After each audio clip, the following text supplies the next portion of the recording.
The story begins with a man standing atop a mountain of corpses. He asked Luo Wei why this had been done to him, remembering they were like brothers who had fought together through life and death. Luo Wei reminded him of the beginning of the calamity. Monsters emerged from strange spatial rifts, sowing chaos everywhere. Over time, these rifts were named dungeons, and those who came into contact with them gained mysterious powers known as classes. For this reason, the class core was formed to conquer the dungeons, and they advanced triumphantly. Luo Wei began to stare intently at the protagonist, revealing that this was precisely why he had to be eliminated. The man had become uncontrollable. Powerful class users could easily disrupt the Empire's order, and he, having surpassed even the Triple S rank, was the most dangerous enemy of all. Supreme power had to remain in the hands of the royal family, as only then could the Empire remain stable. With eyes gleaming with rage, the protagonist questioned if this was an excuse to slaughter his family and comrades. With malice in his eyes, Luo Wei clarified that he was doing this for the stability of the Empire. Just before the protagonist could take another breath, Luo Wei triggered a powerful explosion, revealing that he had tampered with his armor long ago. The explosion would also inject a compound poison into his wounds. Luo Wei knew that after an SSS rank battle, the protagonist would not have the strength to resist. To ensure this, Luo Wei had prepared an entire army, considering it his final show of respect. Just before dying, the protagonist began to recall memories of the moments spent with Luo Wei. At that moment, his hidden skill, Mirror World, met its activation conditions. Mirror World, an SSS rank hidden skill, was the ultimate ability that reverted everything. He lost his life, and his soul sank into a lake. Decades later, a pair of boys were torturing another boy, tying him to a tree and submerging his body in the lake. One of them punched him in the stomach and told his friend to dunk him again. As they tortured him, they couldn't help but mock him, deciding to keep him underwater longer to teach him a lesson if he kept pretending. His expression seemed hilarious to them, and they planned to pull him out, only to beat him a few more times. The boy could no longer hold his breath. He didn't know why he always had to be the one suffering. At that moment, the protagonist's soul began to awaken. A boy with glasses approached the bullies and told them to stop, as the other boy was going to die. One of the bullies turned around and, with an arrogant gaze, retorted that if he was about to die, he should just heal himself, as that's what a shanter was for, though he knew it wouldn't be much use. He then mentioned that the boy with glasses was a hypocrite, as he had been the one to lead them all to find him. Therefore, if the boy died, it would be his fault. The boy with glasses panicked, explaining that he only did it because they had forced him. This angered the bully, who prepared to hit him, but then something strange happened, and a powerful light began to emerge from the lake. The bullies started to flee the scene, screaming in terror about the appearance of a dungeon and the need to escape, as a new dungeon was beyond their capabilities. The attention of the boy with glasses was fixed on the boy they were torturing. Seeing that he was still submerged in the water, he started running toward the rope, knowing he had to save him. At that moment, the lake dried up completely, and monsters began to appear. The boy with glasses started to untie the knots, and while he was distracted, one of the monsters lunged at him. But just then, the boy who was tied up grabbed him by the clothes and pulled him out of the attack's path. Then, he extended his hand and used a skill called Glacial Impact. The system informed him that he had used Basic Heal on Minor Demon A, but the action had failed because the target's HP was already full. The boy with glasses panicked, not understanding why he was healing the monster. When the monster tried to attack again, he summoned a shield, blocking the attack just in the nick of time. When the protagonist opened the information window, he saw that his name was Yun Che, and he had the Chanter class. He realized he had used a healing spell, and that this was not his original body. Normally, when someone touched a dungeon, they would bind to the system and obtain a random starting class, which should be unchangeable. After that, they would grow and become stronger through the dungeon, gaining skills tied to their class. However, he had been a warrior who had reached the pinnacle. Back then, he had used a skill called Mirror World. After that, he was trapped in the Mirror World until he heard the dying cry of that boy. He finally realized that he had been revived in that boy's body. This was not exactly a happy thought, but he still thanked the boy for giving him a chance at revenge. The boy with glasses informed Yunche that the monsters were surrounding them and asked for immediate help, as he could only handle 3 at most. The protagonist knew his body was too weak. Even these small enemies were beyond his capabilities. At their speed, he couldn't even run. Opening his skill window, he realized they were all useless. Basic Heal restored 1 to 4 HP to a target, and Entangling Vines summoned vines to immobilize a single enemy with a low success rate. Chanter was too specialized. Its strengths were in support, but it was outclassed in every role. It was no wonder this class was always looked down upon. For now, with his old combat instincts, he could resist briefly. Yuncha dodged the monster's attack, knowing he needed a quick way out, as he would die if his stamina ran out. Now, the hidden skill, Mirror World, was his only hope. The protagonist dodged an attack without knowing how the skill worked and then touched the monster, but the skill failed as the conditions were not met. He didn't know if his level was too low or if it needed a real mirror. When he used the skill on the monster again, it failed once more due to his level being insufficient. Noticing this, he concluded that Mirror World needed a reflective surface to activate. The level issue couldn't be solved yet, so he decided to try another target. When the protagonist used the skill on the monster's weapon, it failed again due to his insufficient level. He tried the skill on a tattered loincloth, but it also failed for the same reason. The boy with glasses panicked and told him to stop wasting time with his useless skills, as he couldn't hold on much longer. A burst of energy descended from the sky, and a monster called a malformed overlord, level 10, appeared. The boy with glasses knew they were dead. An elite monster like this required at least level 10 to be defeated. Several more bursts of energy began to descend from the sky, and his eyes widened in fear, causing him to fall to the ground. Hundreds of fierce monsters appeared before them. While the protagonist was busy using his skill, the monsters began to charge toward them. Yunche couldn't even use his skill on rocks, wondering if the level gap was too large. Then, the protagonist decided to use his skill on Qiaoji's makeshift barrier, but the system informed him that it had failed, as the skills of others could not be reversed. Upon realizing he couldn't reverse others' skills, a smile spread across his face, as this meant he could reverse his own. Once the protagonist used the skill on his own ability, it revealed that Mirror World had successfully reversed his Entangling Vines skill. Yunche used Chaotic Thorns, causing thousands of thorns to erupt from the ground. When one of the monsters tried to attack, another monster surrounded by a red aura struck it, saving Qiaoji. He was somewhat confused, not knowing what was happening, but the protagonist realized that the skill's effect had been completely inverted. Instead of immobilize, it now inflicted confusion. The Entangling Vines skill normally entangled a single enemy with a low chance of immobilizing it. However, its reversed upgrade, Chaotic Thorns, now caused thorns to lash out at a target with a low chance of inflicting confusion.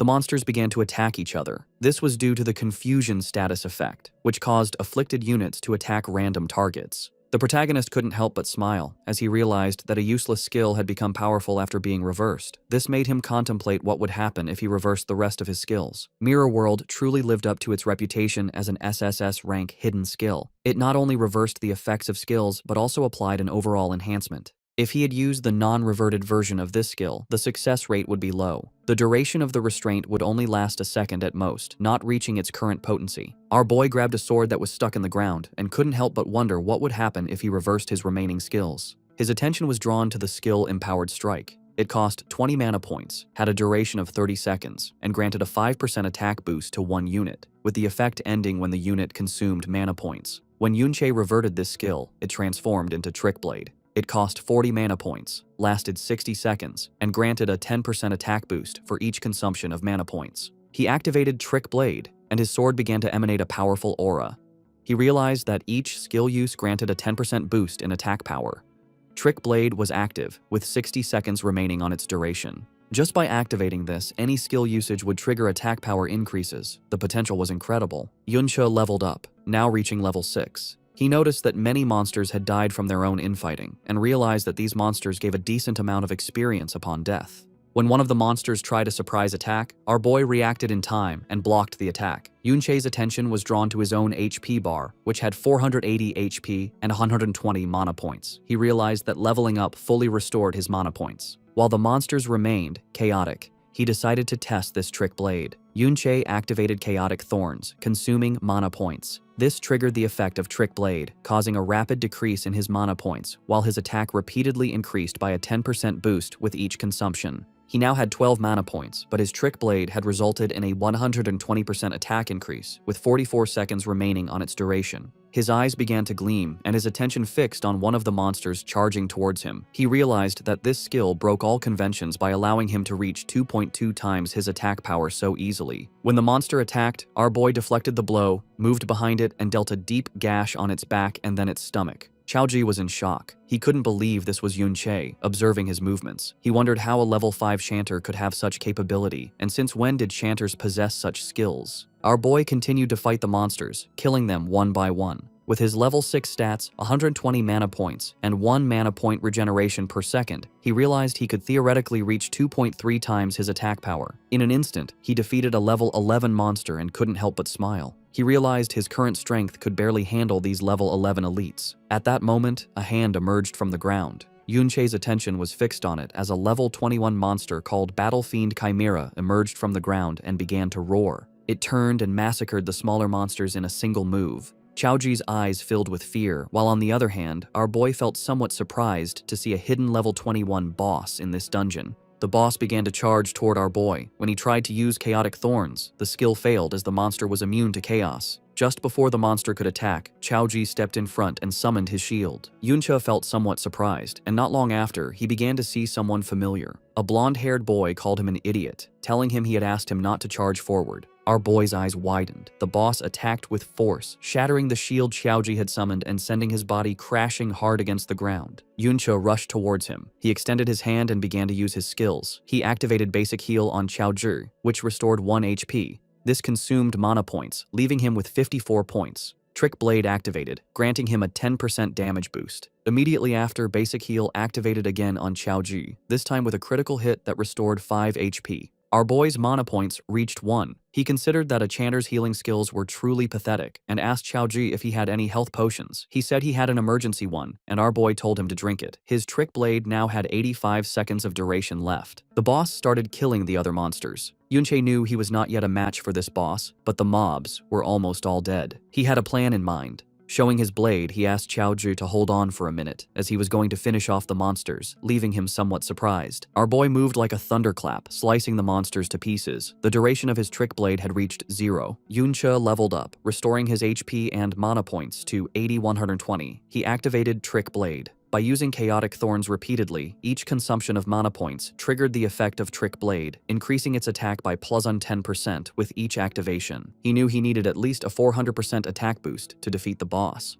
He began to slaughter more monsters, leveling up again. This restored his mana points to 110. He activated Chaotic Thorns, which granted him a 10% attack damage boost and reduced his mana points to 101. He repeated the activation of Chaotic Thorns, gaining another 10% attack boost as his mana points dropped to 92. He realized he had to cast Chaotic Thorns 40 times in 50 seconds, which meant he needed to reach level 10. Chaoji was in shock, unable to believe what his eyes were seeing. Yunche leveled up several times. The boss prepared to attack, but our boy began to glow. He was now level 12. His Trick Blade had a 510% boost and a duration of 95 seconds, which was more than enough to face this boss. Yunche moved like lightning, cutting off its arm, then appeared behind it and launched a chain of slashes, causing the monster terrible pain. Just before it had time to react, our boy sliced its body to pieces. In the blink of an eye, he had defeated a level 21 boss that had over 10,000 HP. After killing this boss, our boy gained 3 levels, now being level 15. Chaoji was in shock and didn't know if he was dreaming,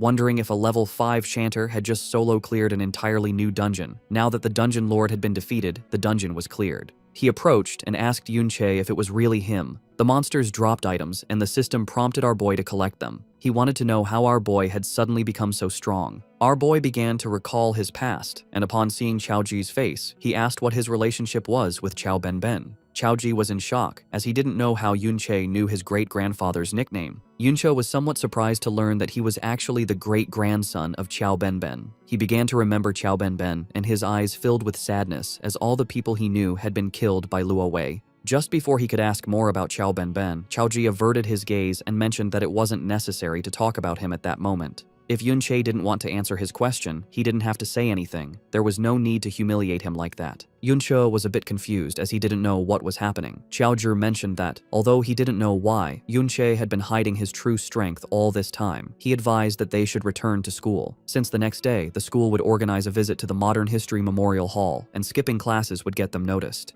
Yunche couldn't help but clench his fist tightly and feel furious. He decided to listen to him, but deep down, he knew he couldn't reveal his identity yet. If Chaoji investigated too much, he could become suspicious. Yunche thought about the Modern History Memorial Hall. It should have records of what happened after he died. The next day, they boarded the subway on their way to school. The students were very excited. Times had changed a lot. After being dead for so many years, the world had mutated enormously. He couldn't believe they now used products from the dungeons to power carriages. Many things had appeared that he had never seen before. However, he had seen some of them in dungeons in the past. He opened his system inventory. He wondered if only items dropped by monsters could be taken out of a dungeon. He equipped the Chimera Bone Ring. It was a level 14 ring, formed from the rib of the Dungeon Lord of Flesh and Bone, the Battlefield Chimera. It allowed the wearer to attach a chimera limb to their body. He took the robust physique skill book from his inventory. It was of excellent quality, a passive skill type, and its learnable class was universal. He noticed that equipment like this and skill books could be taken out through the inventory. They could also be bought and sold outside of dungeons. He had the Resilient Physique skill active.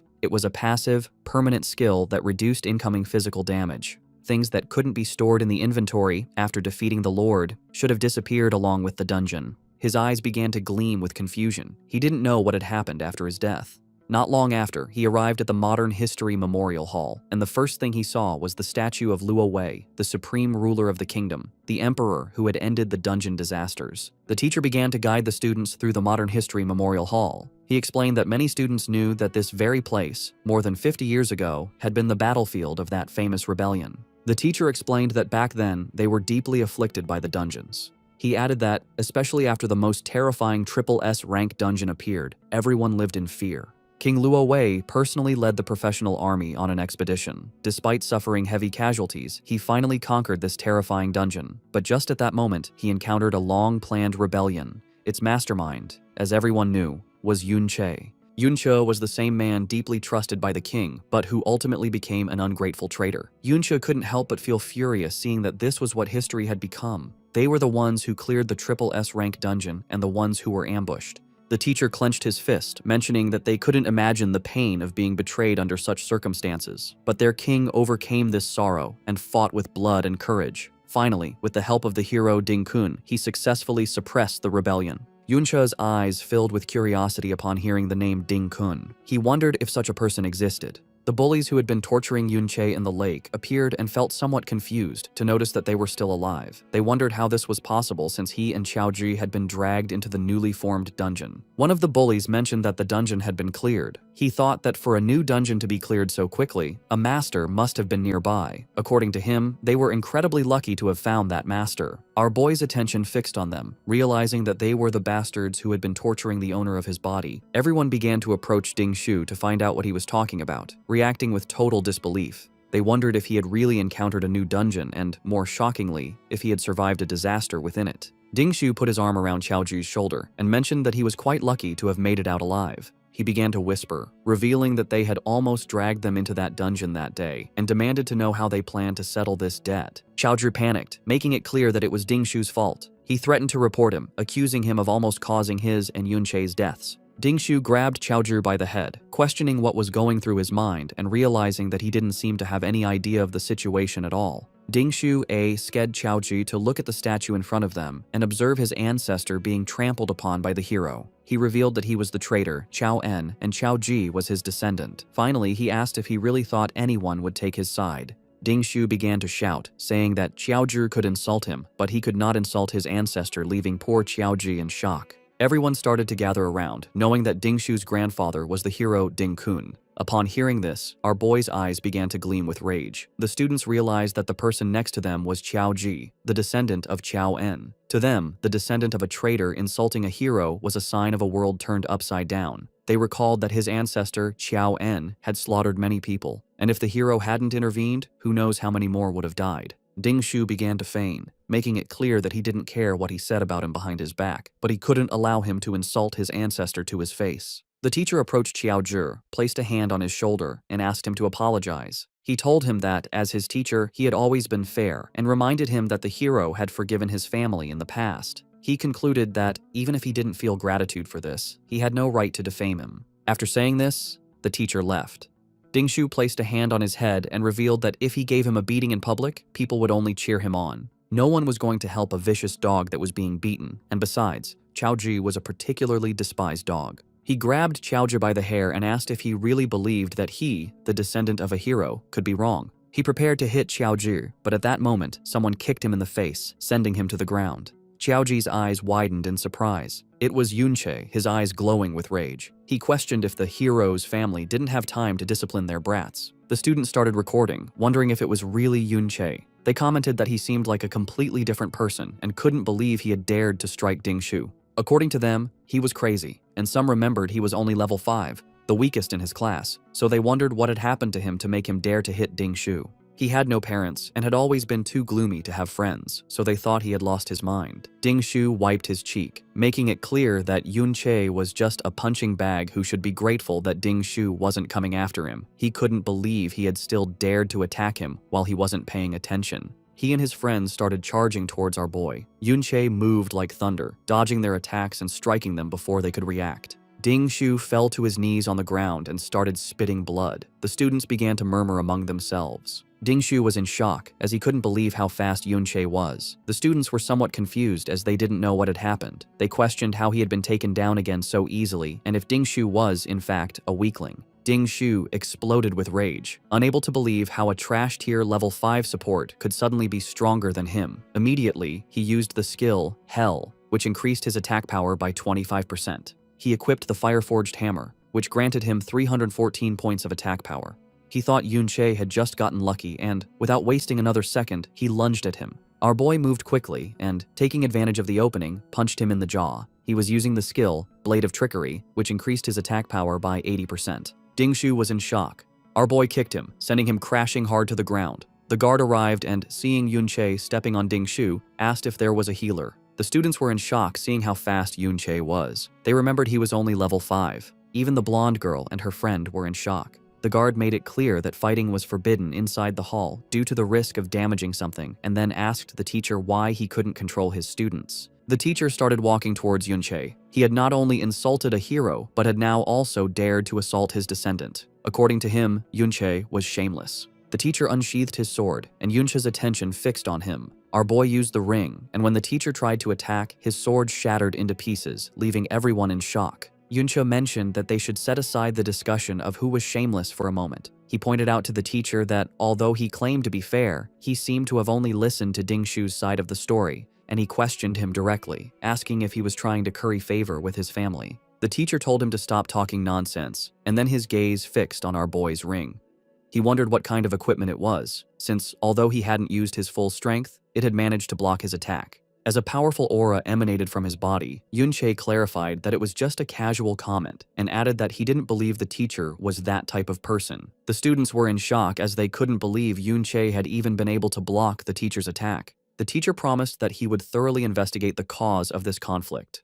Internally, he wondered where Yun Che had obtained that kind of equipment and if he too had some kind of backing. The ring Yun Che wore was the Chimera Bone Ring, whose durability was already damaged by 37%. Despite being of epic quality, it was still just equipment obtained from a level 21 lord, so using it against the level 35 teacher was pushing it too far. Yun Che asked to be expelled from the hall as punishment, along with Qiao Ji.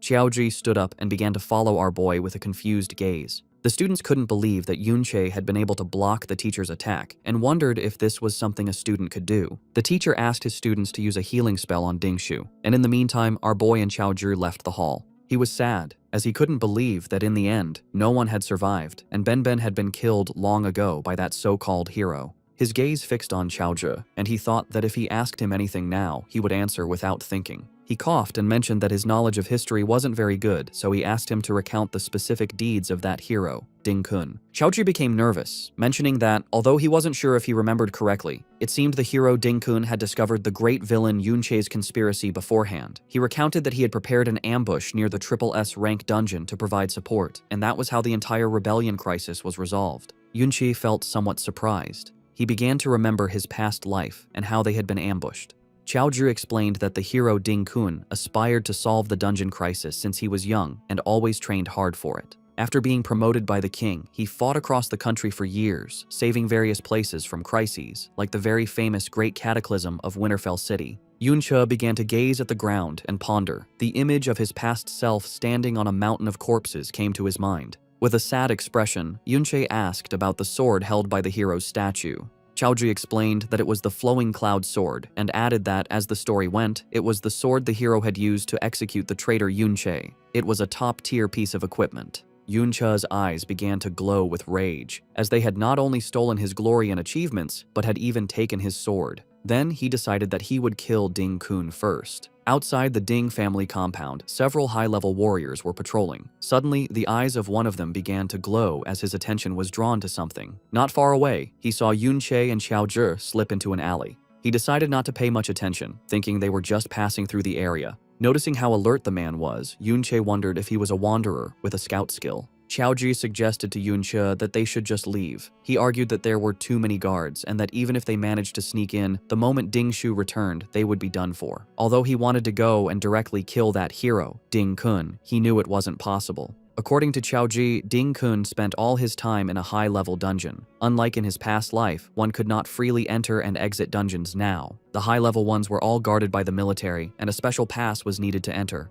However, he was sure that Ding Kun's family must have such a pass in their home. Our boy asked if it was necessary for their family to keep so many guards, considering they were just one of dozens of branches descended from Ding Kun. Xiaoji revealed that, after all, they were descendants of a hero, and that they also had a dungeon within their property. Our boy's eyes widened in surprise to learn that they had a dungeon at home. Xiaojai mentioned that low-level dungeons had long been bought and sold privately, but this was not something that people without power and influence could even dream of. Ding Shu had guards with him all the time, so he could farm monsters and level up whenever he wanted. In contrast, ordinary students like them could only do so during the school's dungeon practicals, where they even had to fight over the monsters. Yunche realized that this era had changed a lot and questioned if this didn't mean that the richer and more powerful one was, the higher their level would be. Xiaoji nodded, revealing that an ordinary person usually graduates from school between level 15 and 20, and since many no longer have access to dungeons after that, they remain stuck at that level. If one got a job related to dungeons, like a miner or a ranger in a national dungeon, they might reach a level close to 30 by middle age. In contrast, guards like those at Ding Shu's house could take advantage of their family's dungeon, allowing them to be around level 30. To reach a higher level, one generally had to be recruited by the army or enter an official organization, such as a guild or a military academy, through school assessments. Only then could one access higher-level dungeons and reach higher levels. Our boy knew that if he wanted to become stronger, that pass was essential. Xiaozhi suggested they just leave, arguing that the level gap was too large and that no matter how skilled he was, he would be no match for those guards. Yunche was aware that his current strength was far from enough to kill that hero, let alone the Supreme King Luo Wei, who was under layers of protection. However, he knew that the scouting skills one could learn around level 30 were generally small area skills like Eagle Eye, Enhanced Hearing, or Krat Spirit Summoning. These were not enough to cover the entire mansion compound 24 hours a day. Besides, this wasn't a life or death dungeon, and most of the guards were very complacent.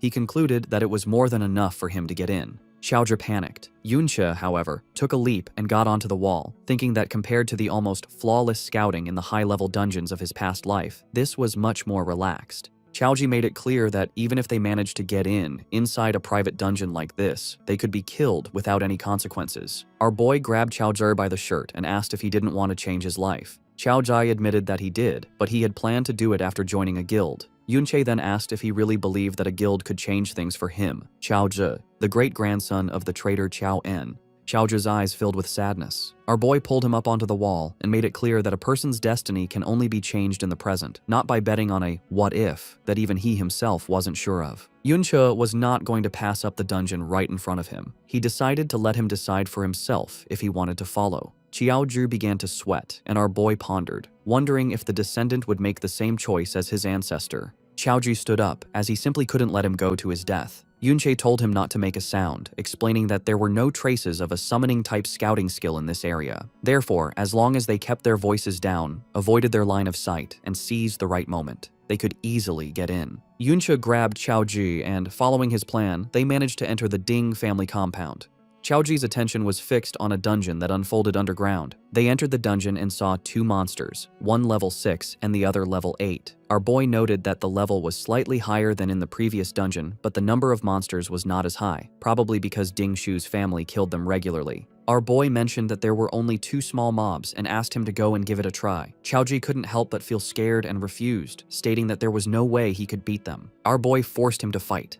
The monsters attacked, and he summoned his shield to defend himself, still unable to believe that Yunche trusted him to win. Xiaozhi grew nervous and thought he shouldn't have come. Now he wanted to go home. Yunche suggested he try fighting back, but Xiaozhi asked how he was supposed to find an opportunity to fight back. Yunche assured him that he was watching and nothing bad would happen.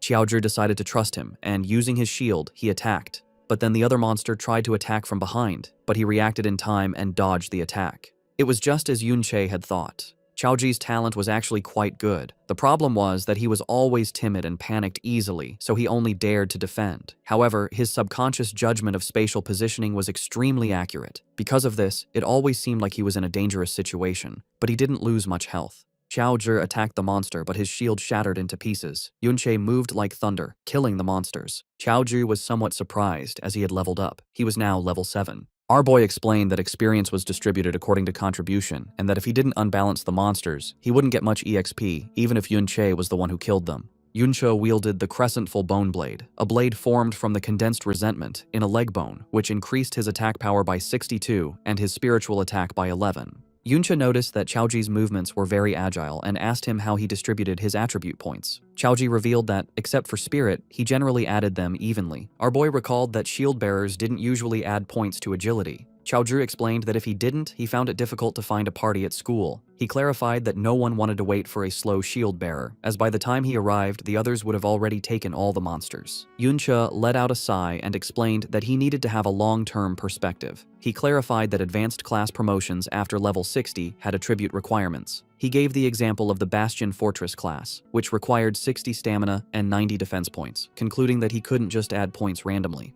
Chaoji mentioned that the highest an ordinary person would ever reach in their life was level 40-something and wondered how he could even think about level 60, as that was S rank. Our boy placed a hand on his shoulder and, with a smile, told him that from that moment on, he could start thinking about S rank, or things far beyond S rank. That said, he also needed to start planning his own class advancement. He reflected that his support class had only been revived thanks to the hidden skill Mirror World, and that, if nothing unexpected happened, he would probably change to another class. He was in shock as he realized something stunning. His Mirror World skill could be leveled up. In the Ding family's private dungeon, Yunche fought monsters with surprising speed. His Trick Blade skill boosted his attacks, but it ended just as he hit a level 17 zombie greed demon. The monster, still alive, showed Trick Blade's power, but also its limits in long fights. Yunche's mana and stamina were low. The monster died, confirming his body couldn't handle extended battles. The fight yielded huge rewards. Yunche gained 2 levels, reaching level 17, and his health, mana, and attribute points increased rapidly. He also got 2 Shadow Creatures' souls from elite zombies, which gave his SSS rank Mirror World skill 2,000 experience points, confirming he could level it up.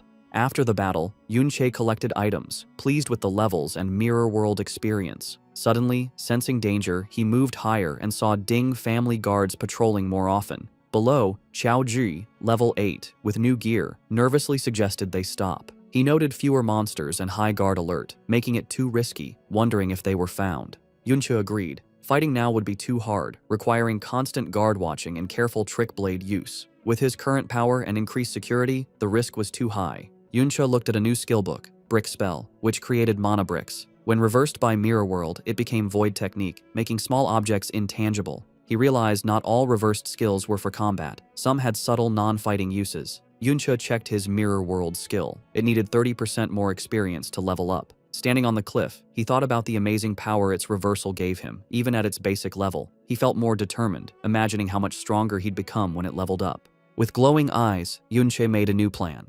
This dungeon offered unique Mirror World experience from its monsters. He figured killing the boss could level up the skill to level 2, a reward too good to miss despite guard risk. They moved quietly through the cave, hiding behind rocks, as guards used detection skills more often, making their position risky. Yunche cautiously peered ahead and saw their target, a massive, shadowed figure on a throne, bound by thick, glowing purple chains at the top of stairs. Many guards protected it.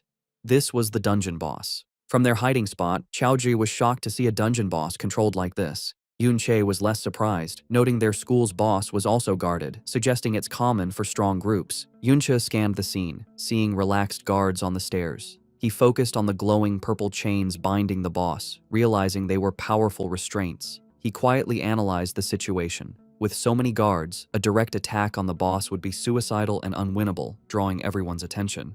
Yunche knew he couldn't kill the boss with all the guards, but he saw an opportunity. A guard wandered off alone. He decided to take them out one by one. Covering his face, he used Trick Blade, 150% attack boost, and ambushed the guard. The ambush worked perfectly. The guard was instantly crippled and fell as Chaoji watched. Yunche stood over him with a dark presence, telling him to talk. to get information. Terrified, the guard begged for his life, offering any information, admitting the Ding family didn't pay him enough to die for them.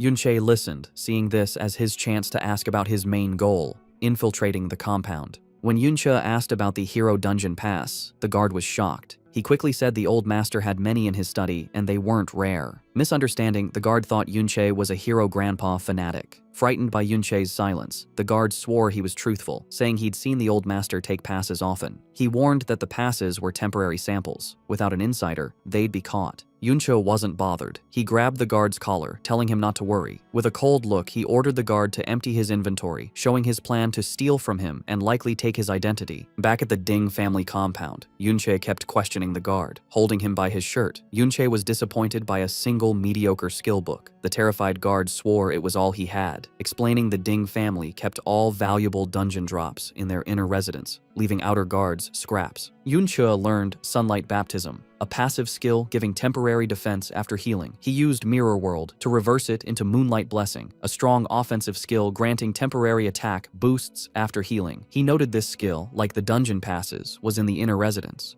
The guard pointed to the lavish Ding inner residence, explaining outer guards like him couldn't enter without a direct summons. He said security was extreme. Except for Ding Shu, everyone inside was over level 50 with top gear, making outer guards unneeded. Yunche held the guard closer, asking if the pass was in the residence. The terrified guard confirmed it, adding the powerful family head, level 42, was also there, a foe Yunche couldn't beat. He detailed the family's strength, current and second family heads, level 42. Third family head, level 52, and old master, level 57. He warned that if the two strongest members returned, it would be impossible. After getting all the info, Yunche knocked the guard out. He had Chaozhi wear the guard's armor as a disguise and wait for his signal. Since the powerful family head was safe inside, Yunche planned to lure him out instead of confronting him directly. Back in the dungeon, Yunche observed the boss. He understood the Ding family used high-level chains to keep the boss alive, creating a permanent private farming spot. He realized this system's security, relying on easily guarded chains, could be exploited. This was a big flaw. Guards thought their method was safe because no one would unlock the chains. But they didn't know Yunche, who, from his past life, knew how to unlock them. He quietly approached a guard and easily undid the lock. The chains fell, and the enraged boss broke free, going wild. Guards panicked as the huge monster rampaged. This chaos was exactly what Yunche needed to lure the family head out of the inner residence, using the perfect method to do so. The plan worked. Alarms blared as the level 42 family head rushed from the unguarded inner residence, ordering immediate dungeon reinforcement. As he and his guards charged to handle the crisis, Yunche used the distraction to grab the powerful level 60 combat chains that bound the boss. Holding the pulsing high-level gear, Yunche knew his plan succeeded. With the family head and elite guards busy, he and Chaozhi could easily enter the inner residence. As Yunche's plan opened the way, new people arrived at the main entrance of the Ding family home. Servants greeted the returning second master, Ding Hao, level 42, and his son Ding Shu, who drove up in a fancy car. Ding Hao brushed off Ding Shu's recent loss to Yunche as a small mistake, but Ding Shu shot back that greeting his father wasn't why he was there. Ding Hao then opened the car door for a Miss Yun Sha. Two young women stepped out, one with long blonde hair, and her dark-haired friend, likely Yun Sha. The mustached family head, back from the dungeon mess, waited at the top of the stairs, smiling. Suddenly, his smile vanished, replaced by confusion, then anger. He roughly kicked a bowing servant out of his way, telling him not to block him. As the servant lay on the ground, the angry family head walked quickly towards Ding Hao, Ding Shu, and their two female guests, clearly upset. From the woods, Chaozhi, dressed as a guard, watched the scene at the house. Yunche suddenly appeared behind him, surprising the boy. Chaozhi said he was worried, noting that with the Ding family back, it wasn't a good time to sneak into the house.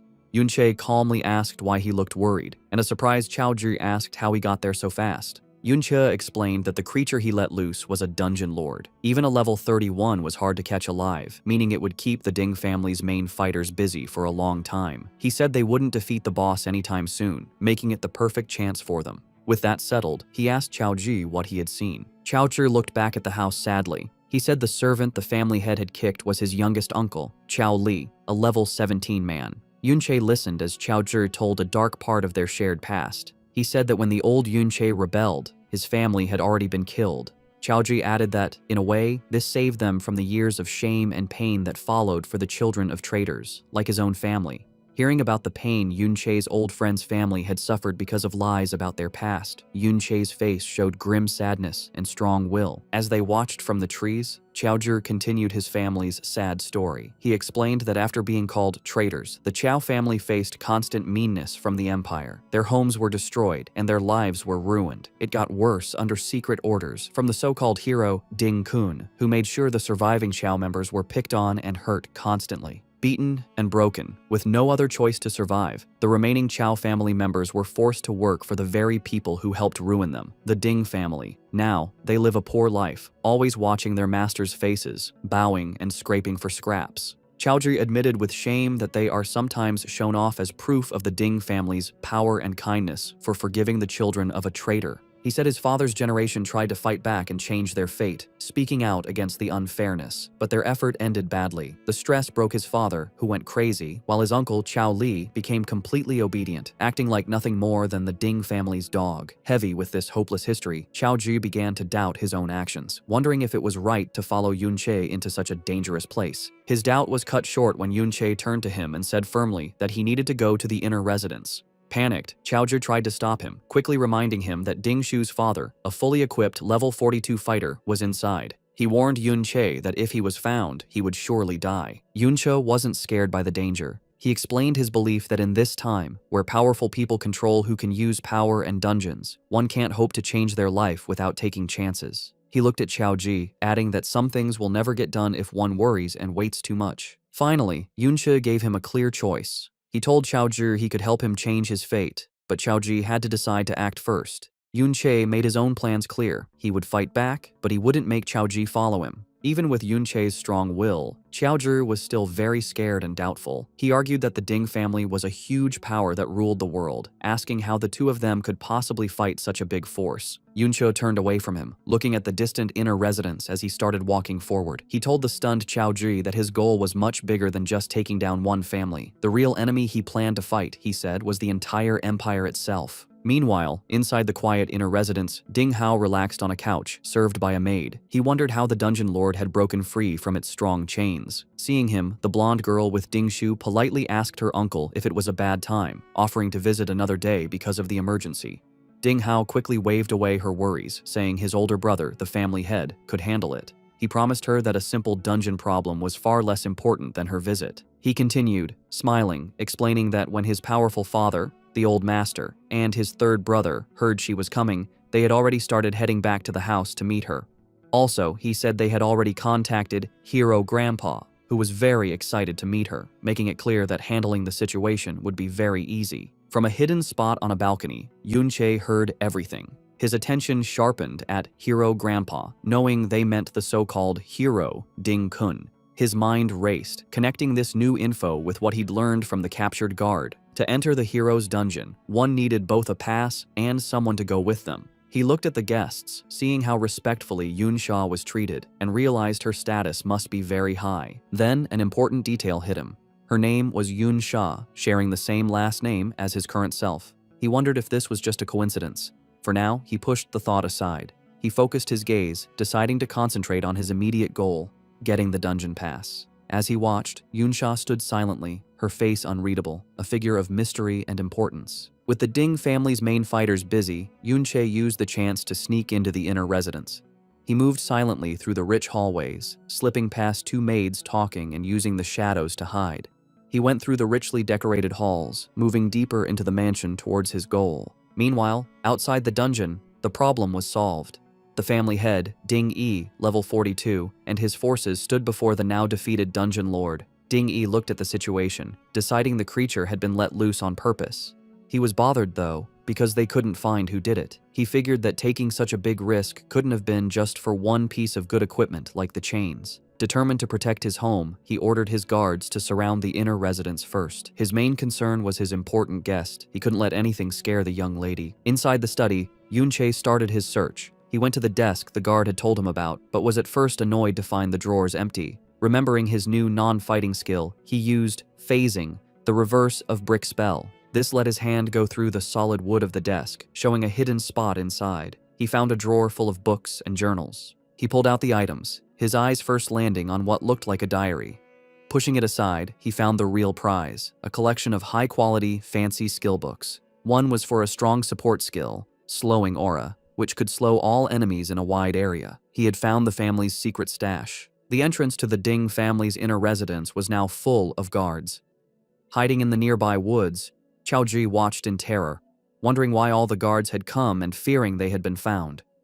His panic grew as more guards arrived, and he realized the situation was too risky. He worried that if Yunche didn't get out right away, he would be caught. The fear of being caught brought back painful memories of his father going mad and his family's constant suffering. His first thought was to run, to sneak away, and save himself. As another guard came near his hiding spot, he was frozen by not knowing what to do. But at that key moment, Yunche's words came to his mind. He could be helped to change, but he had to make the choice himself first. Having made up his mind, Qiaoji let out a loud shout, purposely getting the guards' attention. He then burst from his hiding spot and started running, leading them away from the mansion. He had made his choice. He would act as a distraction to make sure Yunche wasn't found. From inside the mansion, Yunche saw Qiaoji's brave act.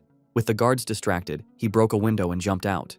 He felt proud, realizing that his friend had finally overcome his fear and chosen to fight against his fate. To help Qiaoji escape, Yunche created an even bigger distraction. He landed among the guards, taunting them by saying he had stolen the chains and skill books, daring them to come and get them. Angry, the guards immediately left their positions and chased him. As he ran, Yunche used the Slowing Aura skill he had just stolen. However, thanks to Mirror World, the skill was reversed, becoming Accelerating Aura, which sped up himself and any friends nearby. The family head, Ding Yi, saw them running, but noticed something strange.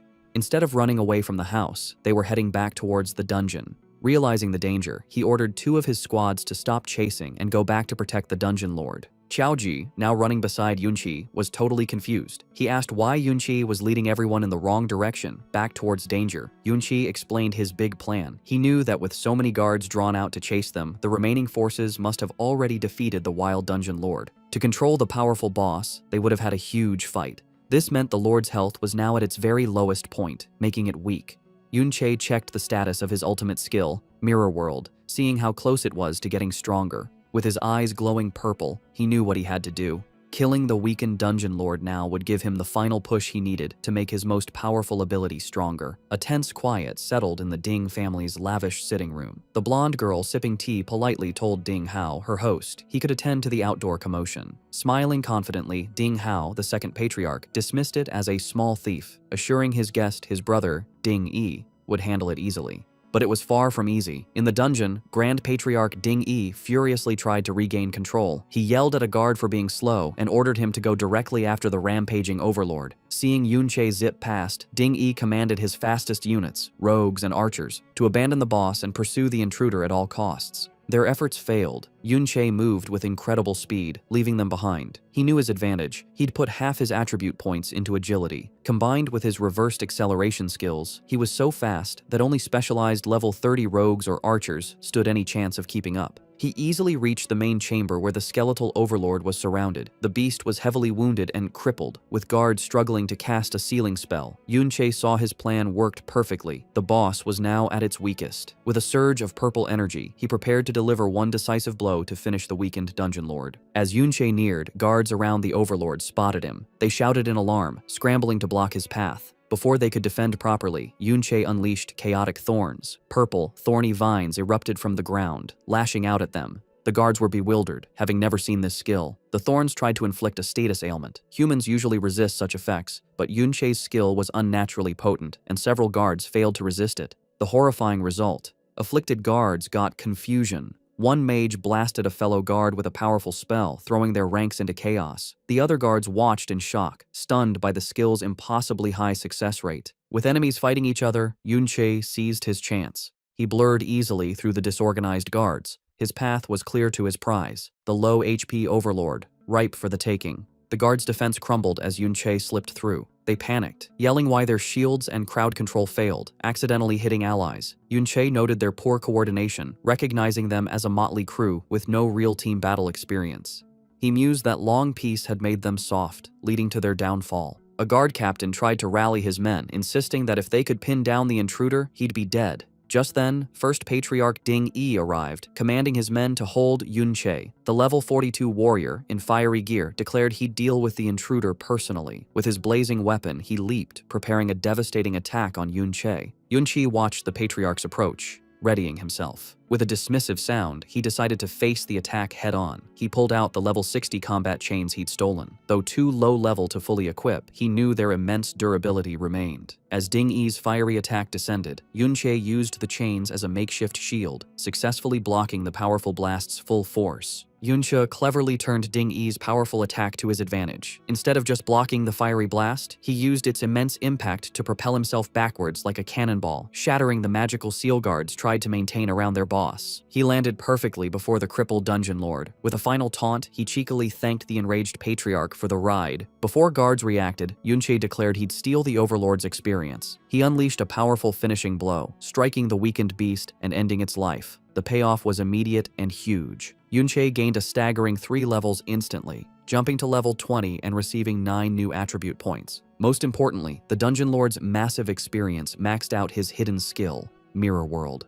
A system notification confirmed the skill was upgraded, finally reaching the coveted level 2. Seething with rage after his kill was stolen, First Patriarch Ding Yi screamed in fury and charged Yun Che with his fiery axe. Following his lead, the remaining guards rushed forward, determined to capture the audacious intruder who stood calmly before the massive Dungeon Lord corpse. But Yun Che was unafraid. He focused on his spoils, the new power his ultimate skill gained at level 2. As Ding Yi's powerful attack was about to connect, it passed harmlessly through a shimmering image of Yun Che, who then vanished. The guards stopped, confused by his sudden disappearance. Yun Che found himself in a completely new place. The world had transformed into a silent, crystal, blue-green version of the dungeon. He activated a new ability of his hidden skill, Mirror World. In this strange dimension, he saw ghostly, clear versions of Ding Yi and other guards, unaware of his presence. A timer showed his mirror walk would last almost 30 minutes. He realized with excitement that he could now enter the very world inside the mirror. Inside the strange blue-green world, Yun Che started to use his new power. He saw that everything was a perfect mirror image of the real world, flipped left to right. At first, he thought the ghostly shapes of the guards were just tricks, as his hand went right through one. But when he touched the crystal-like ground, he found it was solid, realizing this place was more than just a trick. His exploration led to an amazing find. He picked up a solid crystal piece from the ground, and a message told him he had a mirror shard that, importantly, could be taken out of this world and into the real one. This was a big deal for Yun Che. He understood that with his Mirror World skill, now at level 2, he could bring real objects from this other world into his own. Wondering what else had changed with the skill's upgrade, he checked his system screen. He saw a completely different list of skills, showing many powerful reversed abilities like invisibility and force field cage, but most of them were marked not activated, which confused him. A message quickly explained that these skills were for base skills, not yet learned. He then understood the full power of his new ability. The list showed the reversed forms of all skills he could learn. He now knew that to use any of these strong abilities, he first needed to find and learn their normal versions in reality. The skill reversal he used at level 1 was just a simple, basic part of his ability's true power. As he looked through the exciting list of future powers, he realized this changed everything. He could now pick strong skill pairs and plan his whole class path ahead of time, knowing exactly what powerful reversed forms he would get. As Yun Che was thinking about his new skill's full potential, he suddenly felt something behind him. Turning, he saw a faint, blue-green human shape floating aimlessly in the crystal air. He wondered if it was a soul, like how he was stuck before he came back to life. The idea interested him, and he asked if other souls were also in this strange world. Without warning, the calm soul flashed with green energy, turning into a screaming, bone-like undead creature that lunged at him. Surprised, Yun Che pulled out his glowing blade and got ready to fight. He met the creature's attack, and with one swing, easily smashed the undead being, noting it didn't seem very strong. Just as he finished the creature, a new message popped up, getting his attention. The system offered him an undead contract. It explained he could make a deal with the soul he had just beaten, letting it leave the mirror world and fight for him in the real world. The contract also said the soul's highest level would always be the same as his, and he could have 20 such contracts. This unexpected event made Yun Che think about what this new power could do. Yunche thought about what his new power meant. He now understood that after beating an undead creature in the mirror world, he could make a deal with its soul and bring it out into reality as a powerful fighter. Holding the mirror shard he had made real, he knew his ability wasn't just for things like stones. The level 2 upgrade to mirror world was a real game changer, letting him bring not only items, but also an army of undead from the mirror world into the real one. Looking at the huge crystal landscape full of possibilities, he found the idea interesting. Back in the real world, things were messy. With its lord defeated, the private dungeon had vanished, leaving a stunned and confused army of guards. They couldn't understand where the intruder had gone. One captain frantically asked how he just vanished, wondering if it was a high-level rogue stealth skill. A rogue expert quickly said no, explaining their stealth had clear limits and couldn't make someone disappear so perfectly. The lack of answers made another captain angry, and he grabbed the rogue, demanding to know how the intruder could have escaped with so many of them there. The first patriarch, Ding Yi, was even angrier. Having lost his valuable private dungeon, he took his anger out on one of his men, grabbing the man's face and yelling that if they couldn't find the person responsible, they would have to pay him back for the loss. Meanwhile, Yunche's time in the mirror world was ending. As his mirror walk timer counted down, he wondered where he would show up again. Would he go back to his first spot, or were there other rules for leaving the mirror world? He got his answer a moment later when he appeared back in the real world, in the exact same spot where he had vanished.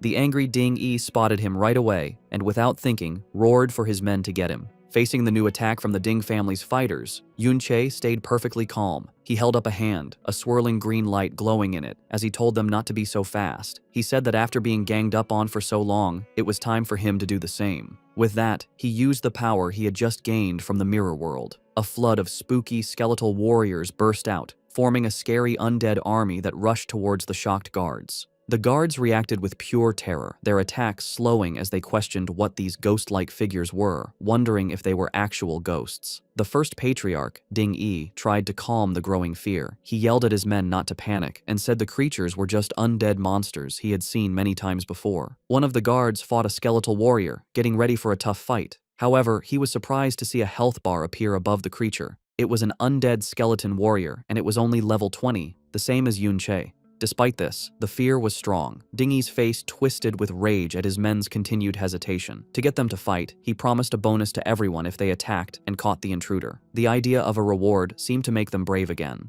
But as the guards turned their attention from the undead army back to Yunche, they found he was no longer there. Confused, they looked around, wondering where he could have possibly gone. Having used his newly summoned undead as a distraction, Yunche watched the fight from a safe distance. He judged that his current army was still too weak to be truly effective. He knew that if he could find and make deals with stronger souls, the disorganized guards would have been no match for him. However, he was limited by what he could find. He had already made deals with the 20 strongest souls available in the small area he had explored within the mirror world. Also, he found that his exploration of the mirror world wasn't endless. He had hit a wall that kept him within 200 meters of where he entered. This made him realize that to find better undead, he would need to enter the mirror world from different places in the future. His planning was cut short when he saw that his friend, Qiao Ji, who had been acting as a distraction, had been found hiding in the woods. One of the guards sneered at the disguised boy, teasing him about the reward he would get for catching him. Without hesitation, Yunche leaped from the shadows, quickly and precisely striking down the guards threatening his friend. With their path clear, he grabbed the stunned Qiao Ji and told him they were leaving.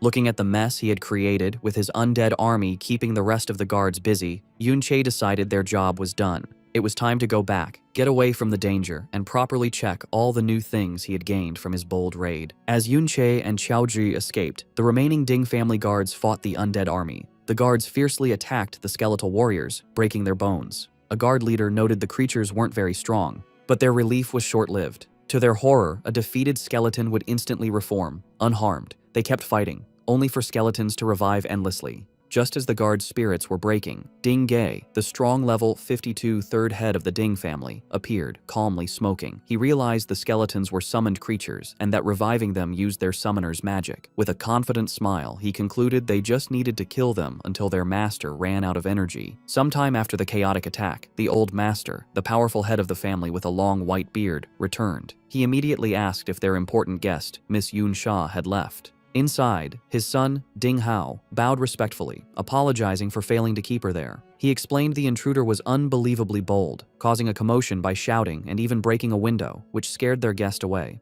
The old master, the formidable level 57 Ding Dan, son of hero Ding Kun, was furious. He yelled at his son for the complete security failure, enraged that an intruder got in and escaped without being identified. Ding Hao bowed his head in shame, taking full blame. However, Ding Hao offered good news. Despite the chaos, Miss Yunsha agreed to go to the hero's dungeon, meaning his grandfather, Hero Ding Kun's matter was not ruined. This didn't calm the angry patriarch. Ding Dan swore they'd kill the culprits without mercy. He then impatiently ordered his son to quickly check what else was stolen. Safely away from the chaos, Yunche reviewed his gains. He looked at the temporary dungeon access permit he stole, which had Chaoji's name. He had the pass, his main goal, but still needed an escort for the hero's dungeon. He decided not to rush this problem. He assessed his other gains from the Ding family house raid. It was very profitable, raising his level to 20. His powerful Chimera Bone Ring was almost destroyed from blocking an attack, but he'd stolen over 10 valuable skill books. He saw one book had chant skills, all support types. He learned Battle Song Chant, which boosted critical hit rate and damage but lowered defense. He immediately considered its reversed form, Shield Song Chant, which would do the opposite.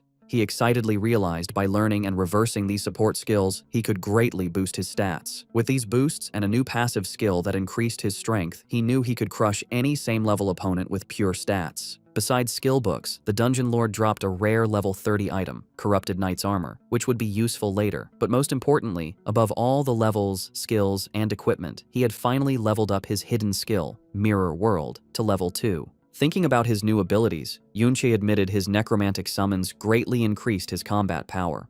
But he knew it wasn't enough. Recalling the hero Ding Kun's statue, he judged his enemy was at least an S-rank berserker.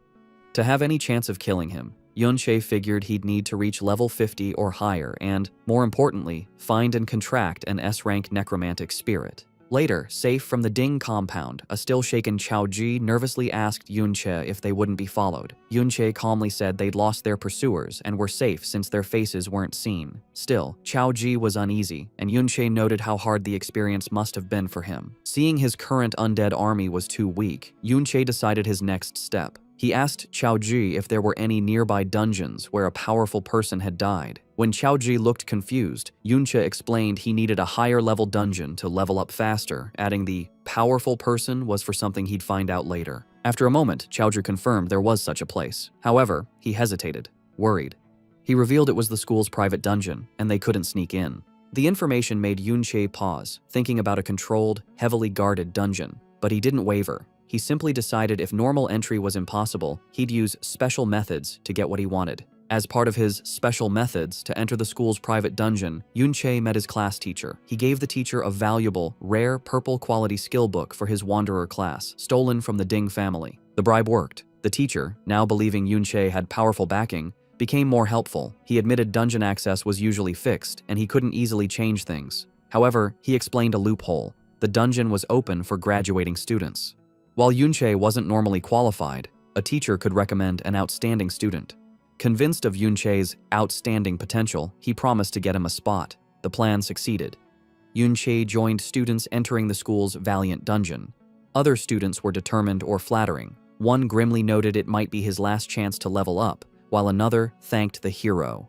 As Yunche walked past the glowing portal, he felt a strange unease, sensing something was wrong with this dungeon. The teacher enthusiastically explained it was where the hero once fought, and traces of his power might remain inside. Nearby, Chaoji listened grimly. He horrifyingly realized the Valiant Dungeon was where, according to the Empire's fake history, Hero Ding Kun valiantly killed his great-grandfather, traitor Chao En. Knowing the dark truth, Chaoji hesitated.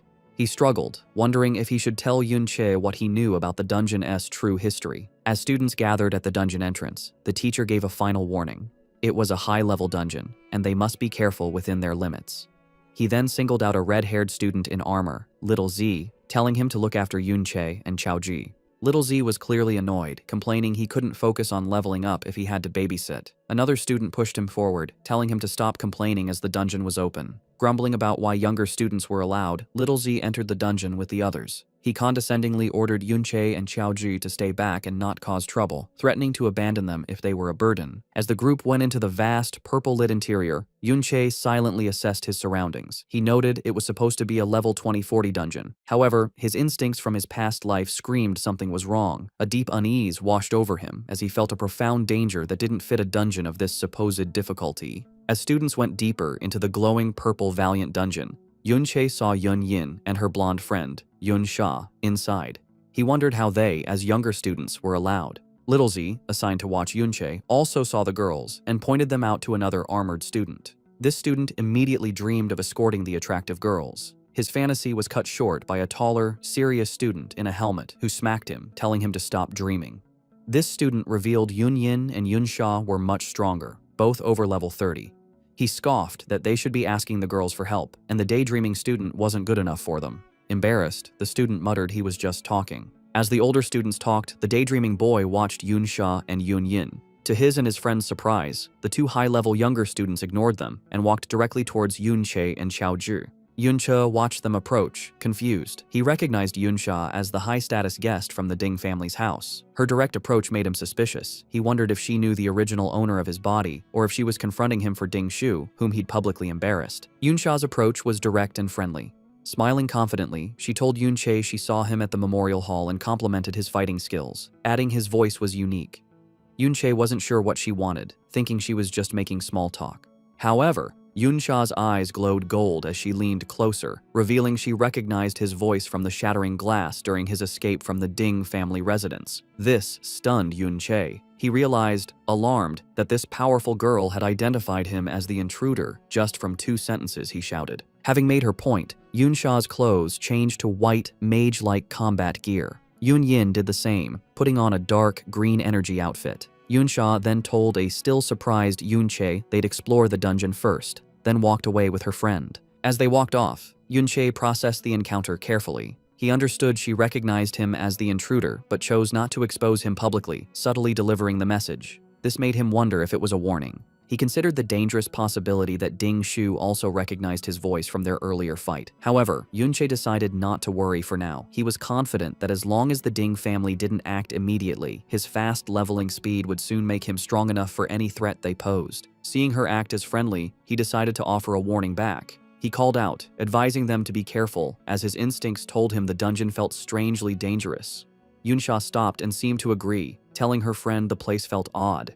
She reflected that given her high level, the dungeon shouldn't feel so unsettling. With a final knowing smile at Yun Che, she thanked him for the warning before she and Yun Yin continued. The brief friendly talk between Yun Che and the high-level girls didn't go unnoticed. The other older students watched in disbelief, gossiping about why the usually cold Yun Sha was so familiar with him.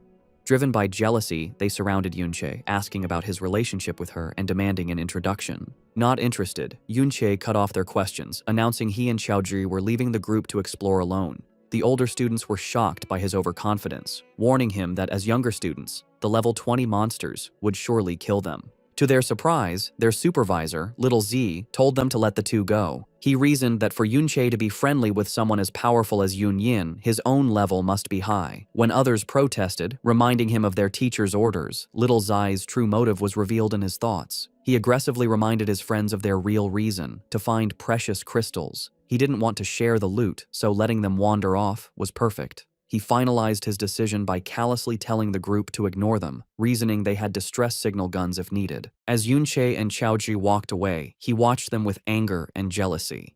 He couldn't understand why a plain kid got Yun Sha's attention. His envy grew into dark malice. He concluded if Yun Che was so overconfident, he deserved to die. Sometime after Yun Che and others entered the dungeon, an angry Ding Shu arrived at the entrance.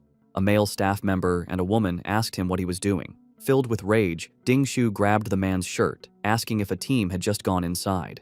The staff member demanded to know what he planned to do. This fight came after a frustrating meeting Ding Shu had with his family elders. When he tried to tell them Yun Che and Xiao Zhi were the intruders who raided their home, his father, Ding Hao, dismissed him. He coldly told him not to blame them for his public humiliation, as he had no time for such small matters. Ding Shu strongly insisted he recognized their voices from the raid. However, Ding Ge was doubtful, pointing out the intruders were too skilled to be mere students, easily escaping many guards. Ding Ge said unless Ding Shu could prove their strength was greater than the guards, he couldn't support his claim. The family head, Ding Dan, coldly told him to leave them to their important matters. Dismissed by his family, Ding Shu had no choice but to act himself. Back at the dungeon entrance, he again confronted the staff member, declaring with crazy determination that since Yunche and Chaoji were inside, he had to go after them. Inside the dungeon, Yunche was fighting a tough level 20 greed demon crystal giant. The creature, made of sharp blue crystals, attacked fiercely. As Yunche dodged its hits, an even stronger enemy appeared, a level 30 greed demon crystal eye. It shot a powerful beam of purple energy right at him. Seeing the new monster's immense power, Yunche got ready for the hit.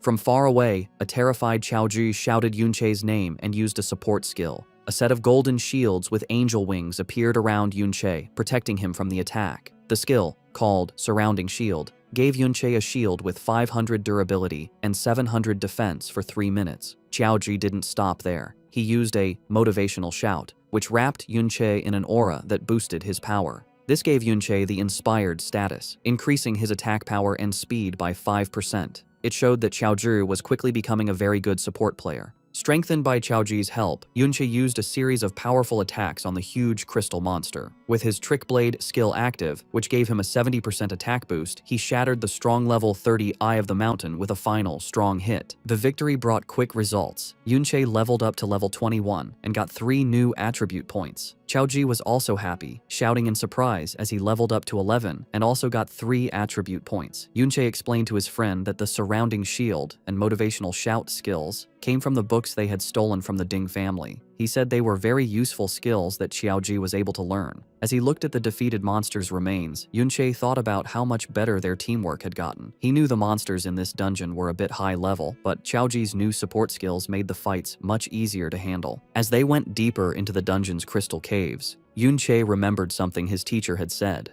The teacher had mentioned a rare monster in this dungeon called the Obsidian Beast. He had said that killing it gave a chance to get a rare support skill book for gravitational pull.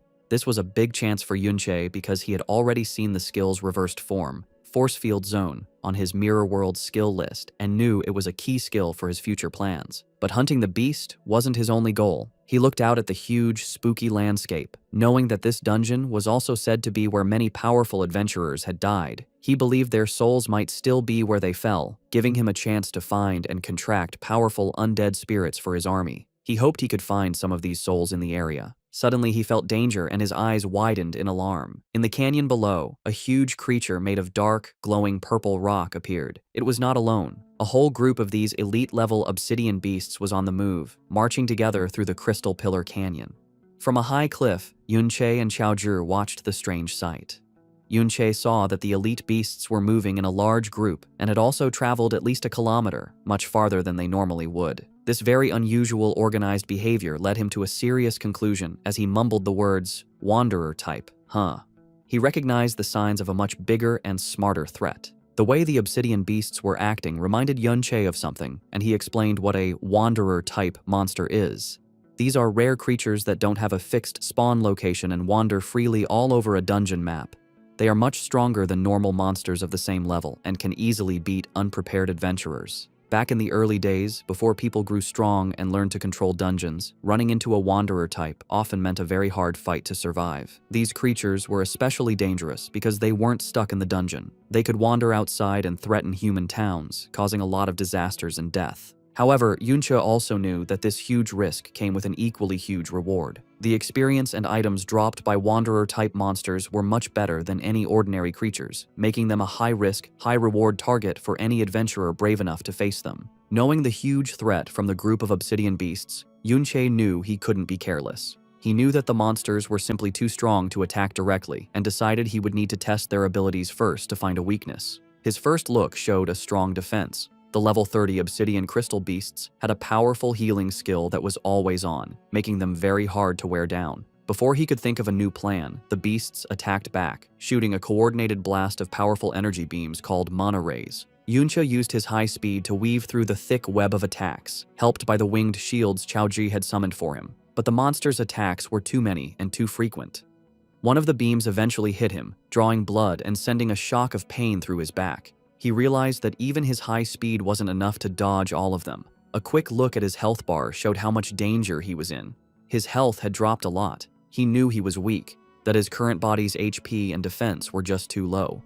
He understood that if it weren't for Chaoji's surrounding shield, he would have been badly hurt by that single hit. Knowing he was too weak, Yunche tried a different plan. He summoned his undead army, a group of spooky skeletons in green flame, to hold back the obsidian beasts. But the power difference was too big. The elite monsters tore through his summons, and he could see the health bars of his skeletons dropping quickly. He realized with frustration that even his undead army couldn't hold the line against such strong enemies. He made a smart retreat, noting that at least the powerful monsters were pretty slow, which gave him some time. He knew his own low health and defense were weaknesses that couldn't be fixed quickly. He decided that the only real way to beat these creatures was to rely on Xiaoji's defensive skills. To make that possible, however, his friend needed to level up. Yunche turned to Xiaoji and explained the new plan. They would go fight regular, weaker monsters first to get stronger. They moved to an area with weaker monsters, where Yunche pointed out a group of enemies he had seen earlier, saying they were perfect for helping Xiaoji level up. In group fights, the shield bearer is the main defense. Other classes count on the shield bearer to take damage, letting them attack safely from a distance. Following Yunche's earlier advice to aim for S rank, Xiaoji had been carefully putting all his new stat points into his defense. This special build, plus the armor they had stolen from the Ding family guards, was now showing how good it was. Xiaoji had built up the main defenses of a real shield bearer, and he could now easily block attacks from level 20 monsters, taking only a little damage. Under Yunche's experienced teaching, Xiaoji began to train hard to master his role as a shield bearer. From a distance, Yunche shouted instructions, teaching his friend the basics of a good defensive stance, telling him how to shift his weight, steady his body, and angle his shield to block a coming attack. Putting the lessons to work, Xiaoji successfully blocked a powerful hit from a crystal monster. He was happy to see a real result of his better skill. A message showed his shield's durability was going down much slower than before, but he was still inexperienced. As Yunche warned him to watch for follow-up attacks, the monster hit again, catching Xiaoji off guard and knocking him to the ground. Before the creature could land a final blow, Yunche jumped in, blocking the attack and saving his friend. He used the moment as another lesson, explaining why it's important to always guess the enemy's next move. He told Xiaoji to avoid big, sweeping movements with his shield, which would leave him open, and instead focus on smaller, more efficient blocks that would let him attack back. Patting his friend on the shoulder, he gave one last piece of advice: to stay alert, but keep his body relaxed, only tensing up at the exact moment of impact to save energy and react faster. The training continued without stopping. With a final encouraging pat on Xiaoji's armor, Yunche told him to keep up the good work. He stood behind his friend, always giving support and teaching him another key lesson for a shield bearer: to always keep an eye on the teammates behind them. Hearing this, a look of quiet determination appeared on Xiaoji's face. They put their training to use, fighting side by side against the dungeon's monsters. Yunche reminded his friend of a main rule of fighting: when stats are close, it is better skill that decides who wins. Their teamwork paid off. After beating another monster, Yunche leveled up once more, reaching level 22. He was happy with their progress. Now that Xiaoji could face enemies with confidence, it meant they could fight more efficiently, letting Yunche gain experience at a much faster rate too. The biggest growth, however, was for Xiaoji, who excitedly announced that he had finally reached the important level of 15. Reaching this level was a key moment. Xiaoji could now learn a new, powerful skill from one of the books they had stolen. He held up the glowing, rare skill book for shield armor, a skill that would add an outer layer of armor to his shield. This would give it huge amounts of durability and defense that grew with his own stats, making him an even stronger tank. With his level high enough, Xiaoji learned the shield armor skill, which was the last skill book he could use from the Ding family's collection. The new ability appeared as a layer of glowing green armor over his summoned shield, greatly improving its defensive power. Yunche also noted that the skill's defensive boost would be a huge help when they faced the obsidian beasts again. Meanwhile, in another part of the Crystal Pillar Canyon, a group of 3 men from the school's teaching team were watching the same group of elite obsidian beasts that Yunche and Xiaoji had seen earlier. The teachers were confused by the huge number of elite-level wanderer types gathered in one place. They decided that the monsters were far too dangerous for the students and that they needed to be killed. However, they knew how hard the job would be. While they were sure they could handle regular level 30 monsters, the elite-level wanderer types were a completely different story, much more powerful and unpredictable. Their discussion was cut short when they saw a student's distress signal flare up in the sky. Forced to change their plans, the teachers decided to stop their hunt and rescue the students first. As they got ready to leave, however, they showed their deep worry about the group of wanderers. They knew the monsters were a major threat, and that any student who stumbled upon them without knowing would be in serious danger. As the teaching team got ready to leave for the rescue, one of them, Pang Zheng, agreed that it was dangerous and offered to stay behind just in case. The team leader, Lei Li, was about to agree when they were interrupted by Yunche and Xiaoji suddenly appearing. Yunche shared his own worry, suggesting that he and Xiaozhi could keep watch on the group of wanderers instead. He reasoned that if the rescue party ran into another group of powerful monsters, 2 teachers alone might not be enough to handle the situation. He walked up to the surprised teachers and calmly explained his idea. He told them that the wanderer types were not very fast and, more importantly, had not noticed their presence yet. He promised them that as long as he and Xiaozhi kept a safe distance and simply watched, they would be perfectly fine, and urged the teachers to go on ahead without worry. After hesitating for a moment, the teachers agreed to the plan. However, before they left, Lei Li gave Yunche a very serious warning. He stressed that the monsters were extremely dangerous and that Yunche and Xiaozhi must absolutely not act on their own or try to fight them. He repeated that they must stay hidden because if the powerful creatures spotted them, they would have no chance of escape. As the teachers hurried away, one of them yelled a final, desperate warning for Yunche to hide well, telling him he would have no way to escape if the monsters found him. But Yunche had no plans to hide. As soon as the teachers were gone, he started his own attack on the group of obsidian beasts, confidently saying that it was the monsters who wouldn't be able to escape from him. He put their new plan into action. He summoned his undead army to act as a front line, taking the first wave of Manhwa attacks from the powerful beasts. This time, however, the skeletons were not alone. Xiaozhi, who was now a very strong tank, used both his surround shield and his new shield armor skills. This created a super strong defensive wall to protect the skeletons. The powerful energy beams, which had been a big threat before, now hit the strong shields without doing any damage, barely even scratching the undead warriors they were protecting. With the monster's attention on his unbreakable front line, Yunche moved through the chaos and started his own fierce attack. He landed a series of very strong hits, breaking the crystal bodies of the elite-level monsters with just his fists. He focused his attacks on one radiant crystal monster, watching its health bar get smaller with each hit. With a final, sharp blow, he broke the creature's core, and the strong level 30 beast fell down, defeated. It dropped a beam of light, which meant there was valuable loot. After successfully beating one of the powerful wanderer-type monsters, Yunche felt good. He noticed that he was getting more and more used to his new support class, skillfully using his own attacks with Xiaozhi's defenses and his undead army. However, he knew his current power level was still much weaker than what he had in his past life. While his reversed skills let him increase his attack power a lot, he was still held back by the naturally low base attack of a support class. He wished he had a way to increase his basic damage even more. He thought about his other gains from the battle, like the titles he had earned for beating powerful monsters. The victory had also given him another level up, and he was happy to see just how much experience the rare elite-level monsters gave. As he walked up to the monster's body to pick up the dropped items, a message confirmed he had successfully gotten the valuable rewards. As Yunche looked at the loot from the defeated monster, his eyes widened in surprise. He had gotten a powerful weapon with high attack, a huge, glowing pink crystal longsword that gave him a massive plus 552 bonus to his attack power. A slow smile appeared on his face as he realized this was the perfect answer to his problem. This one weapon would be more than enough to make up for his class's naturally low base attack power. He equipped the sword, and it changed in his hands, becoming a larger, more threatening blade that crackled with dark purple energy. With this new power, he was sure that future fights would be much easier. However, his luck wasn't perfect. He looked at the other item that dropped, a skill book, but was disappointed to see it wasn't the specific gravitational pull skill he had been hoping to find. He guessed that the chance of that particular skill dropping must not be very high. As he stood on the cliff edge, wishing for better luck and a chance to hunt more of the high-reward wanderer monsters, his thoughts were cut short. A bright red, firework-like explosion suddenly lit up the sky in the distance, and it immediately caught his attention. Yunche right away recognized the flare in the sky. It wasn't just any distress signal. It was the special kind of flare that only the school's teacher teams had, which meant they were in serious trouble. The teachers, who had gone to what they thought was a student's distress call, found themselves in a very bad situation. They had stumbled upon a huge group of the elite wanderer-type monsters, all gathered around a single cave entrance. They couldn't understand why so many of the powerful creatures were all there. Soon after, Yunche, Xiaozhi, Yunsha, and Yunyin also arrived. They were just as confused by the huge number of monsters gathered in one place. One of the teachers explained that they had just arrived after seeing the signal and didn't know what was happening yet.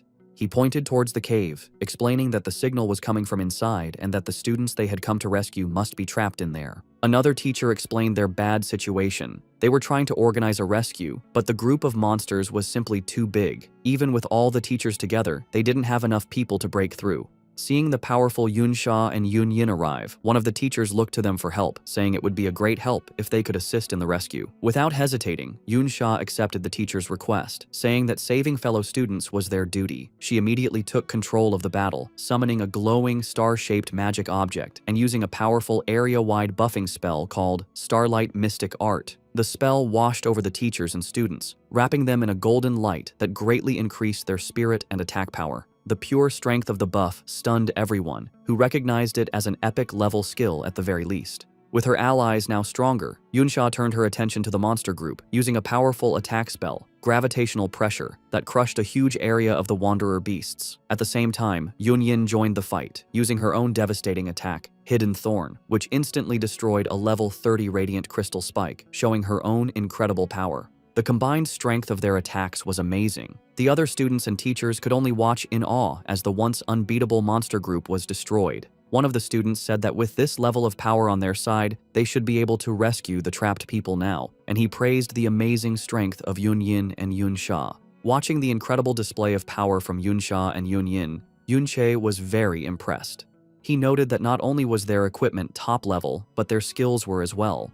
He concluded that with their help, the rescue would succeed without any problems, even if he wasn't there. With the immediate problem handled, Yunche's attention turned to the bigger mystery. As the rescue team moved toward the cave, he wondered what could have possibly attracted so many powerful Wanderer-type monsters to gather in this specific spot. Deciding to investigate on his own, he told Xiaoji to stay with the main group while he went ahead to scout. Yunche then used his newly upgraded ability, Mirror Walk, and phased out of reality and into the parallel mirror dimension. He looked at the strange, purple-colored landscape, realizing that the dungeon's crystal structure gave him plenty of reflective surfaces, letting him enter the mirror world at any time. However, he also knew there were limits to this power. He hadn't yet figured out how to leave the dimension whenever he wanted, remembering how he was thrown out when the timer ran out during his raid on the Ding family's house, and he couldn't get back in. As he moved through the mirror version of the cave, passing by the ghostly, untouchable phantoms of the other adventurers, he noticed something strange. The people had phantoms, but the monsters did not.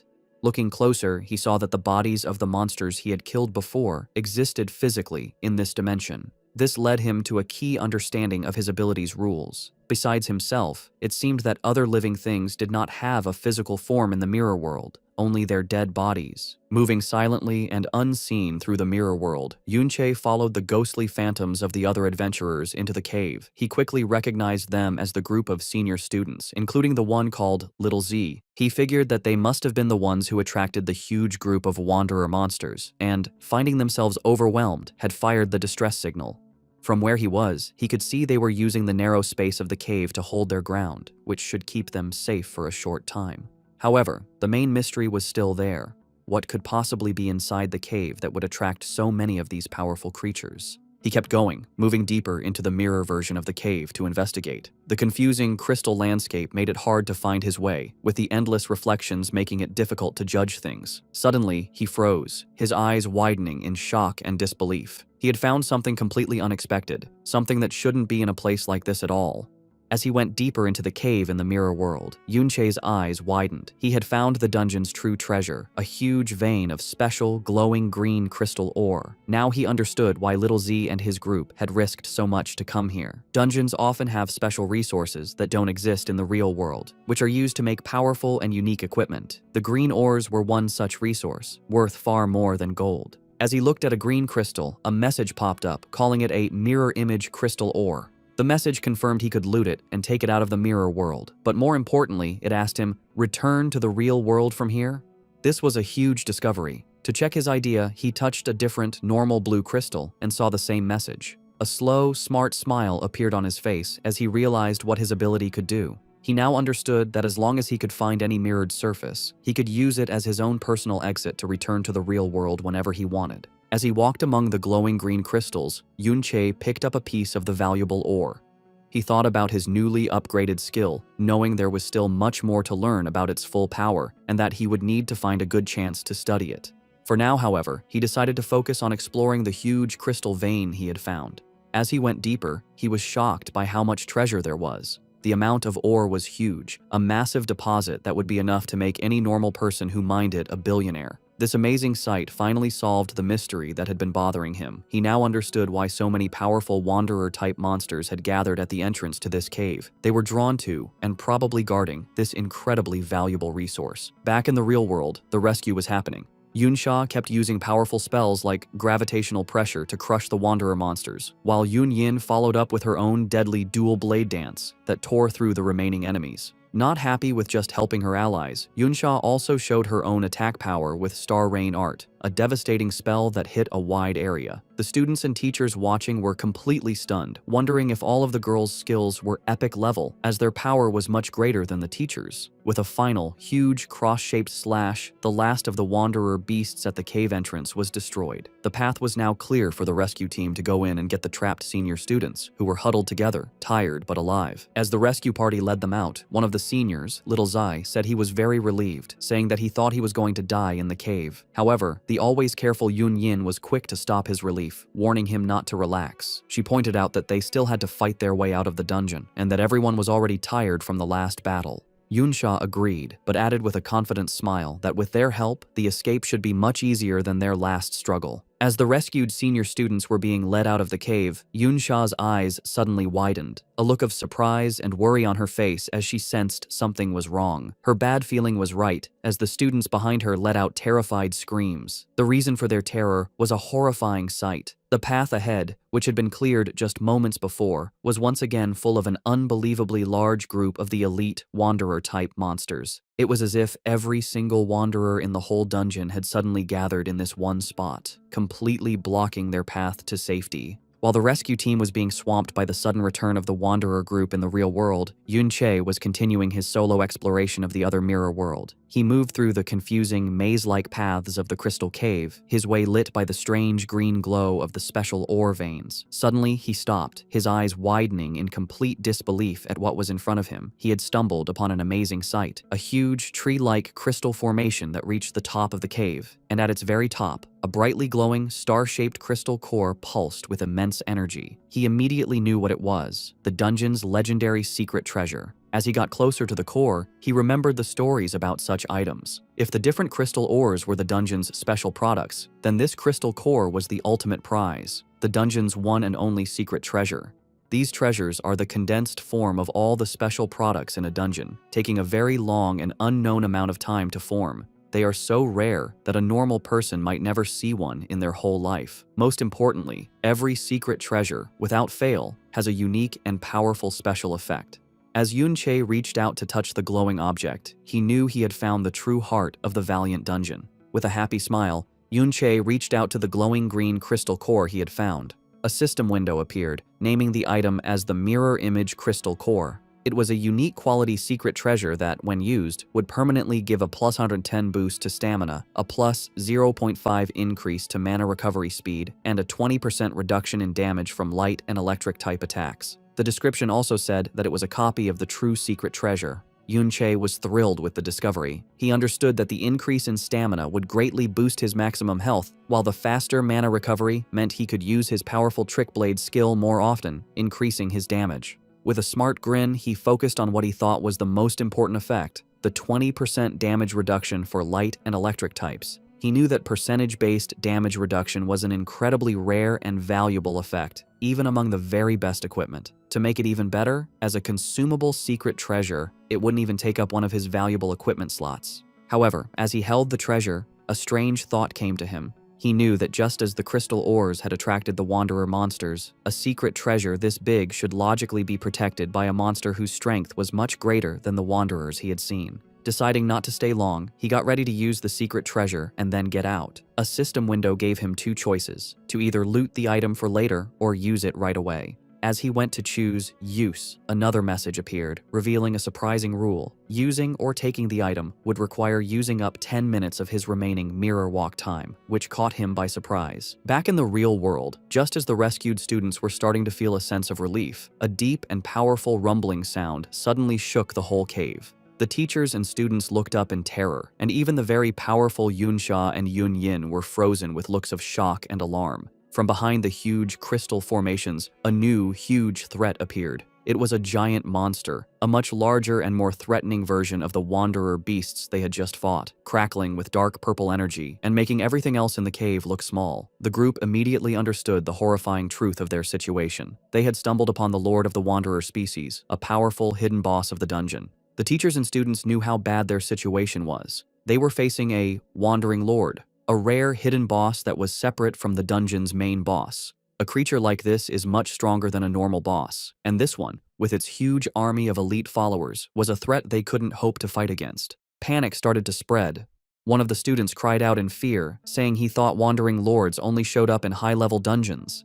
The fear was spreading, and the others began to lose hope, believing they were all going to die. Just as they were about to fall apart, Yunsha's calm, strong voice cut through the chaos. She told everyone to calm down, reminding them that the most important thing was to work together to escape. Taking control, she pointed to a narrow canyon, saying it was their only way out of the basin they were trapped in. She explained a clear plan. As long as they could break through the line of monsters and get out of the basin, their faster speed would let them get away easily. With a final encouraging shout, she used her powerful Starlight Mystic Art again, strengthening the whole group. She ordered everyone not to hold back and to push forward with all their power towards the canyon exit. Inspired by Yunsha's leadership, the teaching team leader, Lei Li, jumped into action. Saying they had to at least get the students out safely, he turned on his light refracting shield. He announced that the teachers would take turns leading the attack, with him going first, and he rushed into the group of monsters to make a path. The other teachers and students followed close behind, their combined attacks creating a powerful push forward. Support class members cast healing and defensive spells on the frontline fighters, making sure they could keep moving. Surrounded on all sides, the group formed a tight defensive circle, slowly but surely pushing their way towards the canyon exit as the teachers urged them to hold on. Just as it seemed they might break through, the huge wandering lord stepped in. It let out a mighty roar, a skill called Battle Cry Rally. In response, the regular crystal monsters from all over the dungeon, which had been inactive before, suddenly started moving and began marching towards the basin.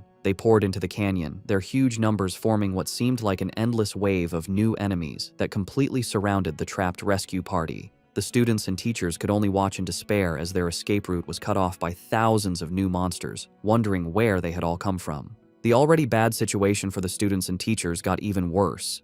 The huge wandering lord used a new ability called Crystal Aura. A massive red aura surrounded all the nearby monsters, strengthening them with a huge 20% increase to their health, attack power, and defense. The students on the front line were immediately beaten, crying out in shock at how much the monster's attack power had suddenly increased. The stronger group quickly got its first victim. A teacher was pierced by several energy beams, screaming that the damage was too high to be healed before he was completely beaten by the attacks and killed. A nearby student shouted in horror, announcing that a teacher was dead. As panic threatened to break them apart, Yunsha took control once more.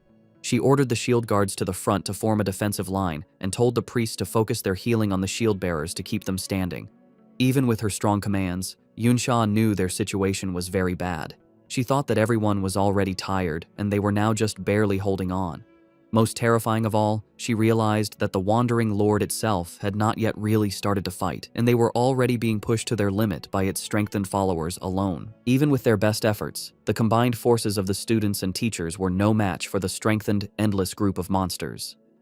One of the teachers, his face serious, said that their efforts were useless and that they couldn't possibly break through at this rate. Seeing that a group defense was pointless, one of the more cowardly teachers decided to leave the group. He turned on a stealth skill, saying that it was every man for himself now. He tried to run, attempting to sneak past the monsters and escape on his own. The teacher, Lei Li, shouted after him, warning him that his stealth skill wouldn't last long enough for him to get away. His warning turned out to be tragically true. The running teacher was immediately spotted by a smaller, turtle-like crystal monster that came out of the ground, blocking his path. As the teacher froze in terror, the huge Wandering Lord, which had been watching the battle until now, finally made its move. It shot a devastating beam of pure energy that hit the ground where the lone teacher stood. The teacher was instantly destroyed, blasted directly into ashes by the overwhelming power of the Lord's attack. The blast was so powerful that it not only killed the teacher, but also brought down the entire canyon, completely sealing the only escape route with a massive rock slide. The remaining students and teachers could only stare in horror at the unbelievable, terrifying display of power. One of them, his face a mask of despair, stuttered that they could no longer escape.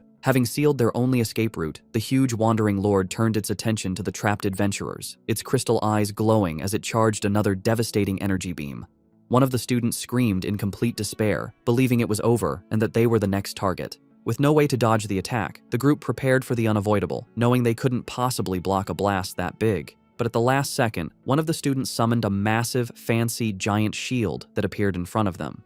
The shield, an epic quality, level 70 piece of equipment called the Rock Mountain Shield, had a huge amount of defense and resistance. The Lord's energy beam slammed into the giant shield with incredible force, pushing it back and threatening to break it. The teachers and stronger students rushed forward to hold the shield, knowing that if it fell, they would all be finished. Yunsha, her face strained with effort, explained their desperate plan. The shield was a level 70 piece of equipment, so its durability was sure to be high. However, because its level requirement was so high, no one in the group was actually strong enough to properly equip it and get its stat bonuses. This meant they had to physically hold the massive, hard-to-move object in place with their own strength. She knew this was only a temporary solution, a desperate move that could only buy them a little bit of time. As the students and teachers desperately held the line against the Wandering Lord's attack, their spirits began to break. One of the rescued seniors questioned why a monster of this power was even in the school's dungeon. Another student, his face a mask of terror and anger, turned on the teachers, blaming them for their situation and questioning why they had been brought there in the first place. One of the teachers, his face serious, wondered if their long struggle to save the trapped students had all been for nothing. The teacher, Lei Li, looked on with a pained expression, his only comfort being that at least the two younger students, Yunche and Xiao Zhi, were safe and wouldn't run into this danger.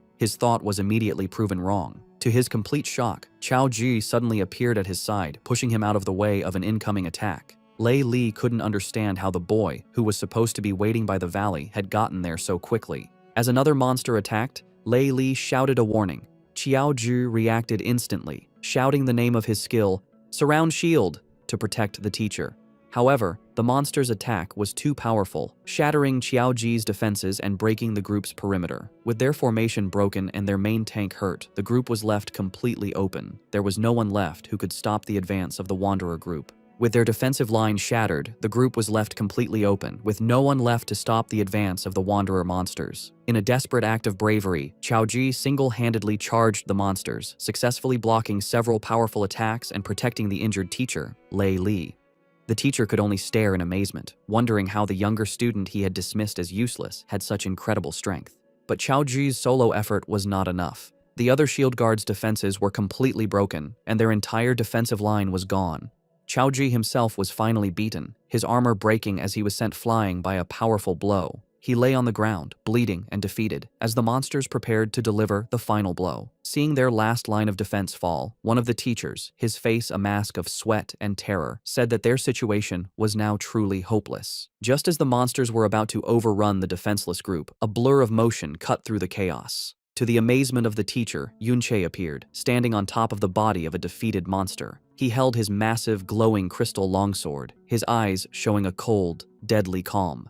He looked down at his beaten and bleeding friend, Xiao Zhi, and praised him for his bravery.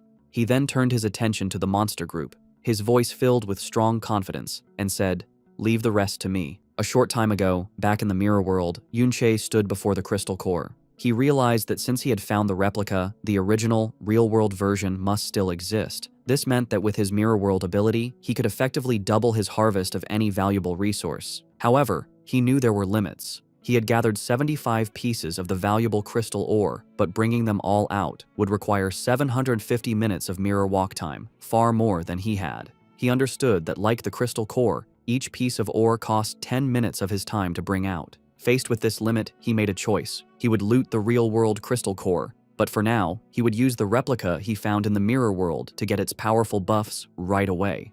A system notification confirmed that he had used both the real and mirrored versions of the core, which doubled the stat increases and gave him a powerful 40% immunity to light and electric type damage. After using the core, as he stood on top of the massive crystal formation in the real world, he suddenly felt a powerful vibration shake the whole cave. His eyes widened in alarm as he sensed the new disturbance. Wondering what had happened, he jumped into action, diving off the crystal formation to find the source of the noise. As he leaped from the crystal formation, Yunche decided to test his new ability to exit the mirror world whenever he wanted. He phased through the crystal walls, entering the parallel dimension once more, and noted that he still had almost 13 minutes of his mirror walk time left. With a confident smirk, he confirmed another key part of his power. As long as he had time left on his mirror walk, he could enter and exit the dimension at any time. The ability would only go on cooldown once the entire time was used up. He immediately tested this, phasing back through the crystal walls and successfully returning to reality. When he returned, however,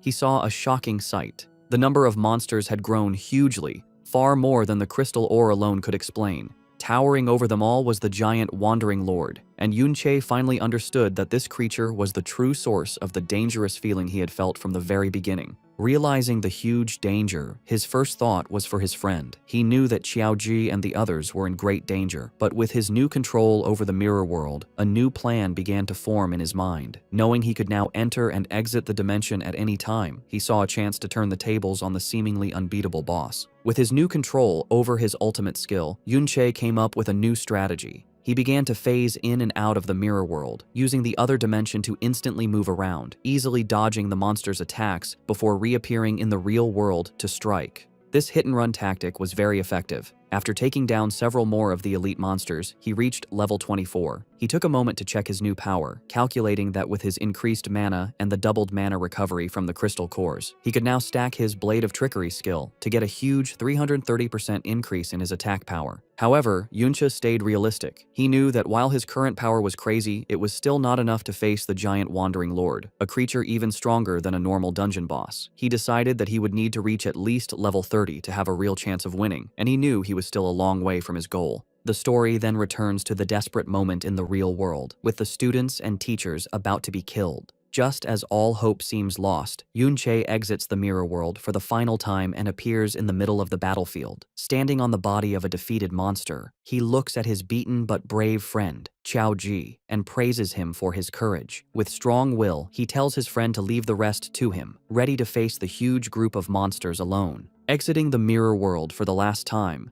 Yunche landed firmly on the ground, ready to fight. He immediately took charge, telling those with support skills to buff him while he took on the Wanderer Horde. Yunsha and Xiaoji reacted right away. The powerful high-level student used her Starlight Mystic Art, while Xiaoji cast his defensive Surround Shield and Shield Armor, both skills buffing Yunche with a big boost to his spirit and attack power. Now stronger, Yunche became a storm of destruction, his massive crystal longsword cutting through the groups of elite monsters with ease. He knew that while the number of enemies was ridiculous, he was no longer in any real danger. After using the 2 crystal core secret treasures, his health was several times higher than before, and his 40% damage reduction against the monster's light and electric attacks made him very tough. His only frustration was that the monsters were immune to the confusion effect from his Chaotic Thorn's skill, which would have made killing them much faster. The other students and teachers could only watch in shocked silence. The teacher, Lei Li, and the other seniors who had previously looked down on him were in complete disbelief. They checked his status bar and confirmed he was a support class chanter, but they couldn't understand how his attack power was so high, or what strange skill let him seem to teleport around the battlefield by phasing through the mirror world. Lei Li, his arm bleeding from an earlier injury, looked on with a mix of shock and awe. He couldn't believe that the younger student he had been so worried about was actually this strong. With his new power and toughness, Yunche became an unstoppable force, tearing through the endless group of elite wanderer monsters. The sheer number of high-quality enemies gave an incredible amount of experience, and he found himself leveling up at an amazingly fast rate. Yunsha, who had earlier identified him as the intruder at the Ding residence, could only watch in amazement. She had first thought he was just a bold thief, but now she had to admit that his strength was far beyond anything she could have imagined. Yunyin was just as stunned, left speechless by the incredible display of power from the boy who shared her last name. Yuncha continued his non-stop attack, phasing in and out of the mirror world to move and strike, his movements a blur of purple energy. He gained level after level, one after another, quickly reaching level 28. The other students and teachers, who had been about to die just moments before, were completely shocked. One of the teachers, Lei Li, wondered if Yunche was some kind of high-level support from outside, but then remembered seeing him before and realized he was a student. His companion, Little Z, was even more shocked, unable to believe that a mere student could have such huge power. Despite Yuncha's incredible performance, the Wandering Lord was still a massive threat. As the giant beast got ready to shoot another of its devastating energy beams, the students and teachers cried out in alarm. Yunche, his face serious, knew that even with all his recent power-ups, he would not be able to survive a direct hit from that attack. As the Wandering Lord began to move forward, its energy beam still blazing, the students and teachers behind their makeshift shield wall knew their time was running out. Once the giant beast got close, the two shields would not be enough to protect them. The teacher, Lei Li, seeing that Yunche had greatly reduced the number of smaller monsters, shouted for everyone to break out and head for the other exit. He knew that no matter how strong the mysterious student was, there was no way he could fight the Wandering Lord alone. However, his plan was immediately met with pushback. One of the other students pointed out the problem. The two massive shields were too hard to move. If they left them to make a run for it, they would be completely open to the Lord's devastating attacks. Another student added that the shields were too heavy to be carried and could only be moved by storing them in an inventory, which none of them could do. Just as their argument got heated, a calm voice cut through the chaos, telling them to leave it to him. It was Yunche. He laid out a new, selfless plan. He would attack the Wandering Lord to get its attention, giving the rest of them a chance to retreat. The teacher, Lei Li, was stunned by his sacrifice, asking what would happen to him if they all ran. Yunche explained his thinking. He knew from his past life that if a Wandering Lord isn't dealt with, it will eventually gather all the monsters in the dungeon and wander into the outside world, causing a major disaster. With a look of serious determination, he declared that he would stay behind and kill the beast himself. He activated his Blade of Trickery, boosting his attack power by a huge 350%, and noted that he still had over 5 minutes left on his mirror walk, giving him the perfect tool to take on the giant enemy. As Yunche got ready to face the Wandering Lord alone, the teacher, Lei Li, made the hard choice to lead the others in a retreat. He told them to get out faster, thinking that no matter how strong Yunche was, he would eventually get tired against such a huge enemy. He figured that the sooner they escaped, the sooner Yunche could escape too.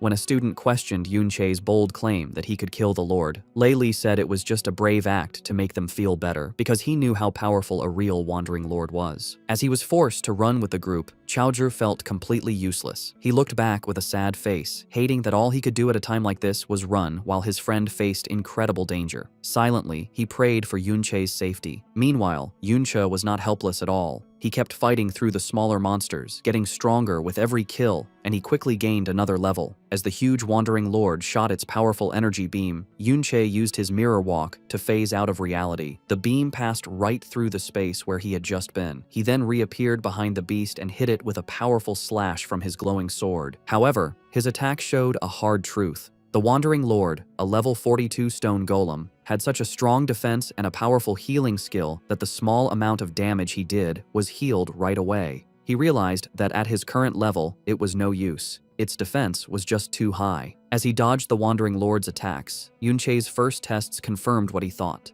He saw a large crystal on the creature's head was its core, which meant it was also its weak point. The only problem was getting to it. Even with his many buffs, his attack power was still not enough to break through the Lord's strong defense and healing. To make things worse, his time was running out. A quick look at his status showed that the powerful buffs he had gotten from the others were starting to wear off. His own mana was also very low, and he knew he wouldn't be able to use his powerful Blade of Trickery skill for much longer. He realized he had only one good option. He needed to get stronger. He needed to level up first by killing the weaker monsters. Just as he was about to start attacking the smaller monsters again, a bright beam of light shot out from a nearby crack in the rock. Yunche's eyes widened in surprise as he recognized the light. At that exact moment, the huge Wandering Lord also saw the light and, with a scary show of intelligence, shot its powerful energy beam at the crack. Yunche immediately phased into the mirror world to avoid the blast, but as he reappeared, he was shocked to see the beam was aimed at the exact spot where he would show up. He realized with a jolt that the smart boss had already learned his pattern and was guessing his moves. Forced to reappear in the real world in the middle of the Wandering Lord's huge energy beam, Yunche was caught in the blast. The attack was a big, continuous one that quickly took away his health, even with his powerful defenses. He knew he couldn't use his mirror walk to dodge, as he had less than 4 minutes of it left, and the continuous attack would use it all up in no time. His only choice was to use his undead army to block the damage. However, he knew this was a costly plan. Bringing his summons back to life would use a lot of his already low mana, leaving him with nothing left to build up his attack power for a counterattack. He began to wonder if he should retreat and regroup first. Just as he was about to be beaten, another powerful blast hit the Lord's attack. To his surprise, he saw that Yunsha, Yunyin, and even Chaozhi had come back to the fight. Yunsha explained with a playful smile that this little brother of his, meaning Chaozhi, had begged and pleaded for them to come back and help him. Chaozhi, with his back turned, quickly said that he hadn't begged. He explained that since the number of smaller monsters had gone down, the rest of the group now had enough people to escape on their own, which meant he was free to come back and help. Hearing his friend's brave decision, a real, thankful smile appeared on Yunche's face as he simply said, Thanks. With their group now stronger, Yunsha took a commanding position. She told Yunche that the hidden boss was still too dangerous and that she and the others would cover him so he could make a slow retreat. However, Yunche completely refused her offer. He said that with their help, there was no longer any need for him to hold back, and he used the full power he had. With the help of his powerful allies, he kept farming the smaller monsters, and his mirror walk time finally ran out as he reached the key level of 30. Now at his target level, he knew his attack power was finally enough to take on the Lord. He immediately put on the rare, level 30, Corrupted Knight's armor he had gotten from the Ding family's dungeon, which greatly increased his defenses. Yunsha watched him, asking if he was really thinking of attacking the Lord's weak point on its head. She pointed out that at that height, it was impossible to get up there.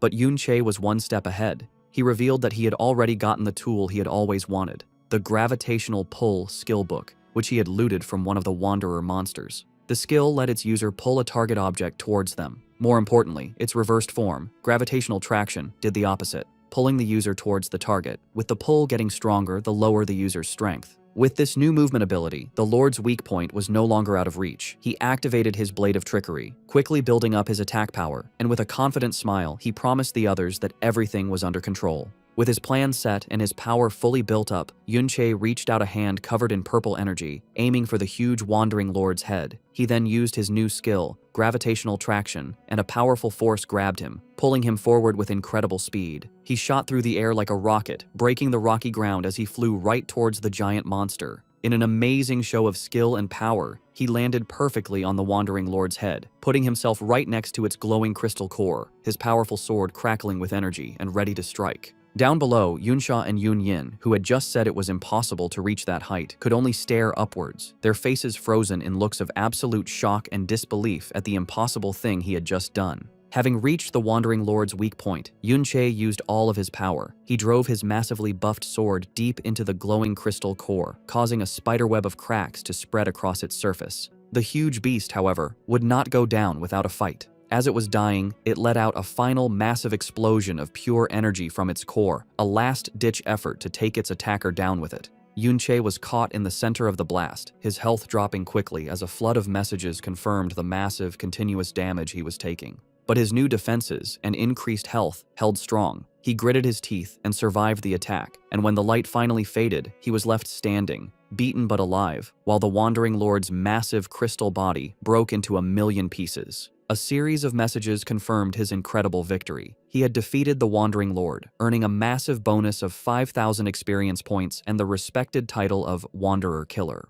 More importantly, the hidden boss had dropped 2 legendary quality skill books, Golden Light Shield and Angel's Protection, rewards of immense power and value. With a final, powerful strike to the Wandering Lord's core, Yunche used all of his built-up power. The giant beast broke into a million pieces, and the explosion of energy and experience instantly gave him 3 more levels, bringing him to level 33. The students and teachers watching were left in stunned silence. Qiaozhu could only say how incredibly strong his friend had become, while Yunyin and Yunsha couldn't believe he had actually managed to kill such a scary monster all by himself. As he stood among the falling pieces, Yunche saw 2 beams of golden light come from the monster's remains. He had gotten 2 legendary quality items, but before he could look at his new loot, he had to jump to safety as the huge, headless body of the Wandering Lord began to fall over. Yunsha shouted a warning, realizing that Yunche was still on top of the falling giant. With skilled agility, he expertly moved through the crumbling remains of the monster, jumping from one piece to the next until he landed safely on the ground. As the dust settled, a new, huge opening was revealed in the side of the mountain where the Lord had fallen. The inside of the mountain was empty, showing a vast, dark cave filled with the skeletal remains of both wanderer monsters and humans. Looking at the old battlefield, Yunche came to a serious realization. An even stronger, more ancient Wandering Lord must have been born here long ago. He now understood why there were so many intense battle scars all over the dungeon. As he looked at the old, empty mountain, Yunche's eyes were drawn to a single figure outlined against the dim light at the very top.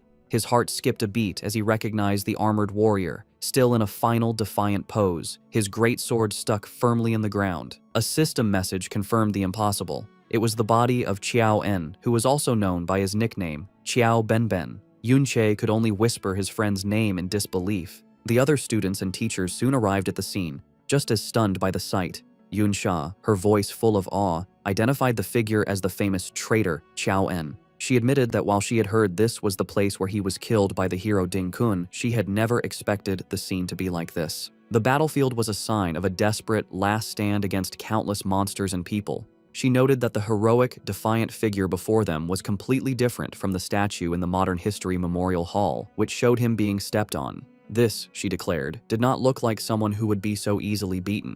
Yuncha stayed silent, his face a mask of grief and sadness as he looked at the remains of his fallen friend. Qiaoji, his great-grandson, finally spoke. He told Yunche that while he probably wouldn't believe him, he now thought that his great-grandfather might not have been a bad person at all. As Qiaoji stood before his great-grandfather's remains, he began to explain the truth he had found. He told Yunche that he had spent his childhood looking through the historical records of his great-grandfather, but whenever he got to the parts about his experiences, the descriptions were always frustratingly unclear. Despite this, he had managed to find some key details. He had discovered that his great-grandfather had a habit of going into dungeons that were far below his actual level. This led him to the main question: why would an S-rank professional, someone over level 60, come to a low-level dungeon like this one? He then answered his own question with new certainty. It was because this dungeon was one of the few places that could spawn a wandering lord, a creature that could summon all the monsters in a dungeon and lead them into the outside world, causing a major disaster. He explained that back in those days, the government didn't have enough soldiers to defend against the constant threat of monsters coming out of dungeons. They had to rely on a few powerful and responsible professionals to regularly clear out the most dangerous threats.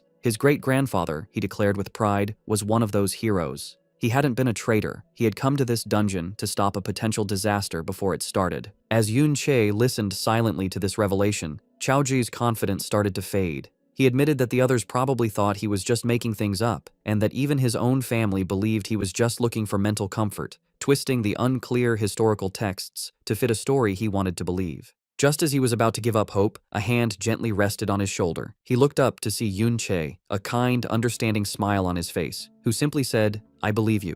As Yun Sha and Yun Yin looked on with expressions of shock and admiration, Qiaoji was completely overwhelmed, left speechless by Yun Che's simple, heartfelt statement of belief. A flood of memories washed over Yun Che as he remembered his fallen friend and comrade, Qiao Benben, whose heroic legacy had been so cruelly twisted. He recalled Qiao Benben's youthful arrogance, how he would boast that his natural talent meant he didn't need a master and would soon be better than Yun Che himself. But he also remembered the boy's terror when he got in over his head, screaming for his master to save him from a swarm of monsters, only to then stubbornly deny that he needed saving at all. His pride hurt. He remembered his friend's unique habit of working hard in secret, only to then show off his new strength in front of others, and how he always chose the weakest shield-bearer class, the Sword Guard, because no other shield-type class was fast enough to keep up with Yun Che's reckless attacks. He remembered how he always seemed to find Qiao Benben, even when he tried to sneak off on his own to grind levels, and how his friend would always make excuses, claiming he just couldn't resist a good fight, insisting that saving people was just something he did on the way. Filled with a new sense of purpose and a burning desire for revenge, Yun Che looked at the remains of his friend. He declared that, for Qiao Benben's sake, he would settle the score with the Ding family, the ones who caused his friend's suffering after his death. Back at the Ding family residence, Ding Shu is telling the story of the dungeon expedition to his unbelieving father and uncle.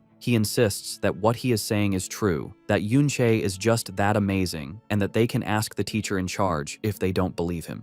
He explains that he was initially blocked from entering the dungeon because of his low level, but he waited outside until the survivors came out. The scene flashes back to the students leaving the dungeon, buzzing with excitement. They had all witnessed the fall of the giant wandering lord from a distance and were in awe of the person who had managed to kill a rare hidden boss that was over level 40, a feat that was beyond their imagination.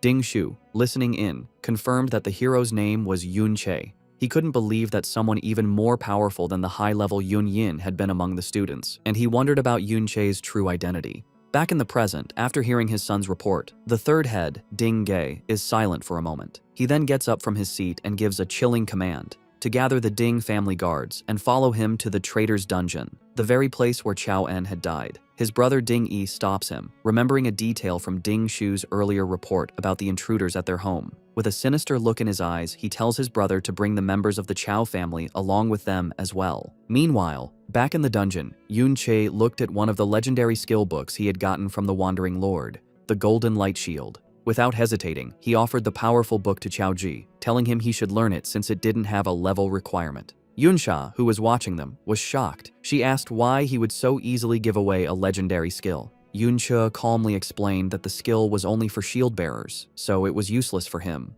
He then added an important detail, suggesting that Qiaoji's great-grandfather, Qiao En, probably used this very skill in his time. Moved by this, Qiaoji accepted the book. Yunsha looked on thoughtfully. She commented that while Qiaoji might not have many powerful skills, Yunche certainly had plenty of them.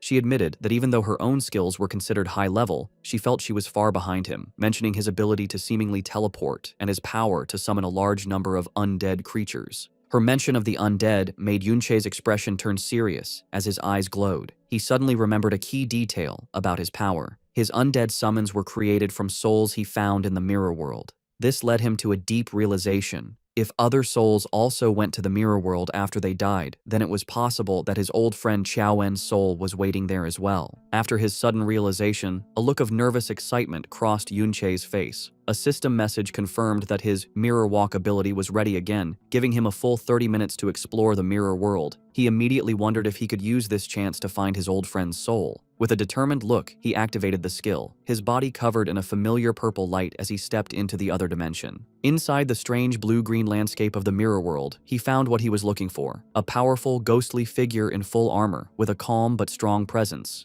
Yunche was filled with emotion, whispering the nickname of his fallen friend, Qiao Ben, confirming that his friend's soul had indeed been waiting here all along. Back in the real world, time had passed, and Yunyin went up to Yunsha, reminding her that they should be leaving soon as she had an important audience ceremony to go to. Yunsha seemed unwilling to go, admitting they had been there for a while, but that the events happening were much more interesting. Her eyes drifted to where Yunche had been, and she wondered out loud to the others what he could possibly be doing and why he had been gone for so long, not knowing about the reunion he was having in another dimension. Inside the mirror world, Yunche stood with a serious expression. He spoke to the armored soul of his old friend, Qiao Ben, saying he couldn't believe they could meet again. He mentioned having so much he wanted to say to him. However, his reunion was cut short. He noted with sadness that it was a shame his friend wouldn't be able to answer, as the calm spirit was suddenly taken over by a dark, evil energy, twisting its form into a monstrous, roaring, undead creature. Yuncho realized with a heavy heart that his friend had truly become an undead spirit, a being driven by instinct instead of memory. He admitted that he really didn't want to fight him, but he had no other choice. He launched himself into the air, dodging an attack and getting ready for a difficult battle. As their battle began, Yunche's eyes glowed with purple energy as he focused on his opponent. As they fought, something strange happened. Yunche found himself surrounded by floating crystal pieces, each one showing a different scene. He recognized them as moments from Ben's life and experiences. One piece in particular caught his attention, showing a clear memory of Ben's final battle against the man known as the hero, Ding Kun. As he watched the memory of the fight, Yunche noticed something odd about Ding Kun's posture and fighting style, finding it strangely familiar. Suddenly, the entire mirrored landscape around them shattered like glass. When the pieces settled, Yunche saw that the monstrous undead form had vanished, leaving only the calm, armored soul of Qiao En standing before him once more. He was left completely confused, wondering what had just happened. Still trapped in the mirror world, Yunche hesitantly called out his friend's name again, only for the calm soul of Qiao En to once more burst into a monstrous, roaring undead creature, swinging a shadowy purple energy blade. Yunche blocked the fierce attack, his expression serious as he realized the truth. The two then started a frantic battle, their purple energy-filled strikes clashing with immense force. Yunche understood that his friend was truly gone, with only his raw fighting instincts left in this evil form. Seeing no point in fighting the shell of his friend, he decided to retreat first. However, when he tried to leave, a system message appeared, telling him that he could not exit the mirror world from his current location. A wave of frustration washed over him. With no other choice, he accepted that he would have to fight. Meanwhile, back in the real world, Qiaoji stood alone, a look of shocked determination on his face as he clenched his fist. His solitude was broken by the arrival of a large group led by Ding Ge and Ding Yi.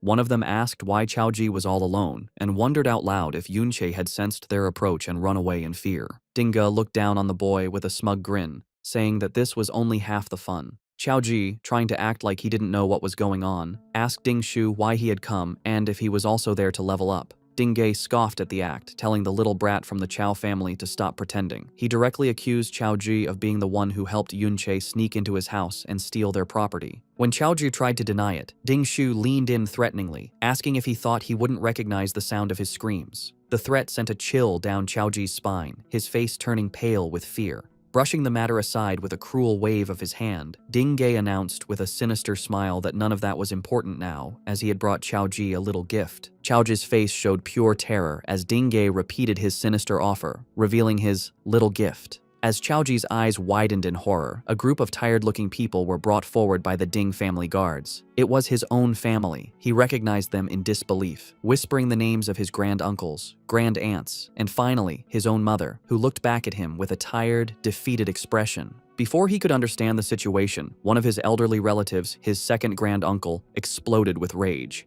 He screamed at Qiao Zhi, telling him to kneel and apologize to the hero's family and to Ding Shu. Qiao Zhi, looking down, started to say that he didn't want to live like this anymore, but his granduncle cut him off, angrily asking what he had taught him about how to act in front of the Ding family, screaming at him to kneel once more. This was the last straw for Qiao Zhi. He snapped, his voice filled with years of held-back anger and shame as he shouted back, asking if the Qiao family was meant to be the Ding family's dogs for generations. His defiance shocked his family members, who looked on in horror. However, another one of his relatives, Qiao Li, stepped forward and strongly agreed with the old man, shouting that for the descendants of a terrible traitor, being dogs was more than good enough. The pressure on Qiao Zhi grew as another female relative tearfully asked if he was trying to get their whole family killed, begging him to think of his father. She reminded him of how hard his mother had worked to support the family ever since his father had gone mad, trying to make him feel guilty and give in. After a moment of silence, Qiao Zhi's attitude changed completely. He turned and pointed with passion towards the skeletal remains of his ancestor on the mountain. He declared to everyone that the truth was that his great-grandfather had come to this very dungeon to stop a cataclysm before it could happen. He insisted that his ancestor was only defeated because so many people had ambushed him, causing his heroic sacrifice. He explained that he had been collecting information about his great-grandfather for a long time, but had always been missing the final, clear evidence. Now, with the scene of that final battle right before their eyes, he had the proof he needed. With fire in his eyes, he proclaimed that his ancestor was no traitor, and that the official history was just propaganda. He turned to his stunned family, telling them that if they made this truth public, they could finally clear their ancestor's name and escape their life of servitude. His voice rose with righteous anger as he declared that the Ding family had no right to treat them this way, and that their other relatives should never have died for such a lie. His passionate speech was met not with denial, but with a burst of condescending laughter from Ding Ge, who found it childishly amusing. He then calmly walked forward, a smug look on his face, and confirmed that everything Qiao Ji had just said was, in fact, correct. He admitted that Qiao En was indeed killed in an ambush and was not an evil man. Then, with a chilling lack of regret, he revealed the final damning truth. His own grandfather, the hero Ding Kun, was the one who had planned that ambush to make his fortune. Qiao Ji could only listen, stunned into silence by the casual confession of the crime that had ruined his family for generations. With a manic grin, Ding Ge leaned in close to the horrified Qiao Ji and cruelly dismissed the truth, asking who even cared about it. He declared that the official story was all that mattered. Qiao En was an imperial traitor, and therefore, he was vile. Spreading his arms wide before his armored guards, he mocked Qiao Zhi further, asking what it mattered if he drove his father mad or killed his relatives, proclaiming that as descendants of traitors, they deserved their lowly fate. He then delivered the most devastating blow. Pointing a finger at the terrified Qiao family, he revealed that they had known the truth all along. He asked Qiao Zhi how else he thought the relatives he'd mentioned had died, implying they were silenced for knowing too much. With the mental torment complete, Ding Yi adjusted his tie with a smug smile and gave a simple, chilling command for them to kneel. Immediately, and without a word of protest, the entire Qiao family, including the elderly, fell to their knees in submission. Qiao Ji's mother, now kneeling on the cold ground, pleaded with her son, whom she called Ah Ji. She begged him to admit he was wrong and stop resisting, telling him it was useless. With tears streaming down her face, she confessed her deepest fear. After his father went mad, she couldn't bear to lose her son as well. Hearing his mother's heartbreaking plea, Qiao Ji stood frozen, his body filled with despair and conflict. Just as his spirit was about to break, a new, gentle voice cut through the tension. A woman with long brown hair reached out a hand towards him, telling him not to listen to them. She looked at him with a kind smile and told him that he was the best. The woman's words of encouragement seemed to vanish as Ding Shu, his face covered in bandages from his last encounter with Yun Che, stepped forward with a sneer.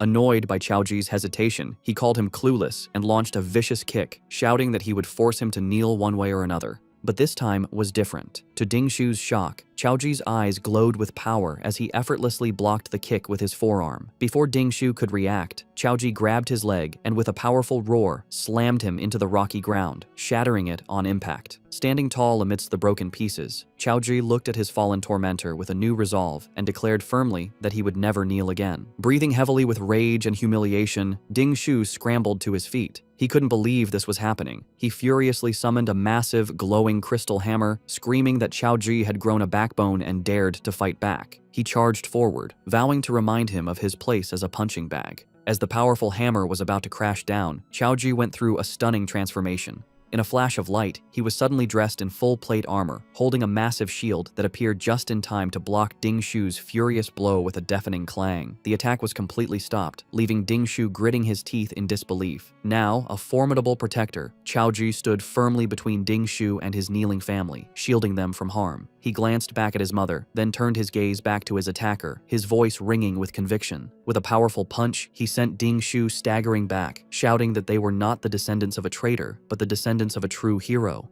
Qiao Ji's sudden show of strength left Ding Ge speechless, while Ding Shu stumbled back in complete disbelief. His mind was spinning, and he clutched his head, unable to understand how the boy he had always bullied could suddenly become so much stronger. Blinded by anger, he charged again, screaming that Qiao Ji was just a punching bag he had been beating up since they were children. He swung his weapon in a wide, powerful circle, furious that his old victim would dare to fight back. However, Qiao Ji met the hit head-on, his armored body easily taking the impact and sending Ding Shu crashing to the ground once more. As his family watched in stunned silence, Qiao Ji looked down at his defeated tormentor and declared with strong confidence that he was no longer the person he used to be. At the same time, in the mirror world, a much more desperate battle was happening. Yunche was locked in a fierce fight with the evil soul of Qiao Benben-en. He knew that he was facing his friend in his prime, a warrior of incredible power. The difference between their current strengths was huge. Yunche knew that if it weren't for the fact that Benben was a defensive class and was currently mindless, he would have been beaten in an instant.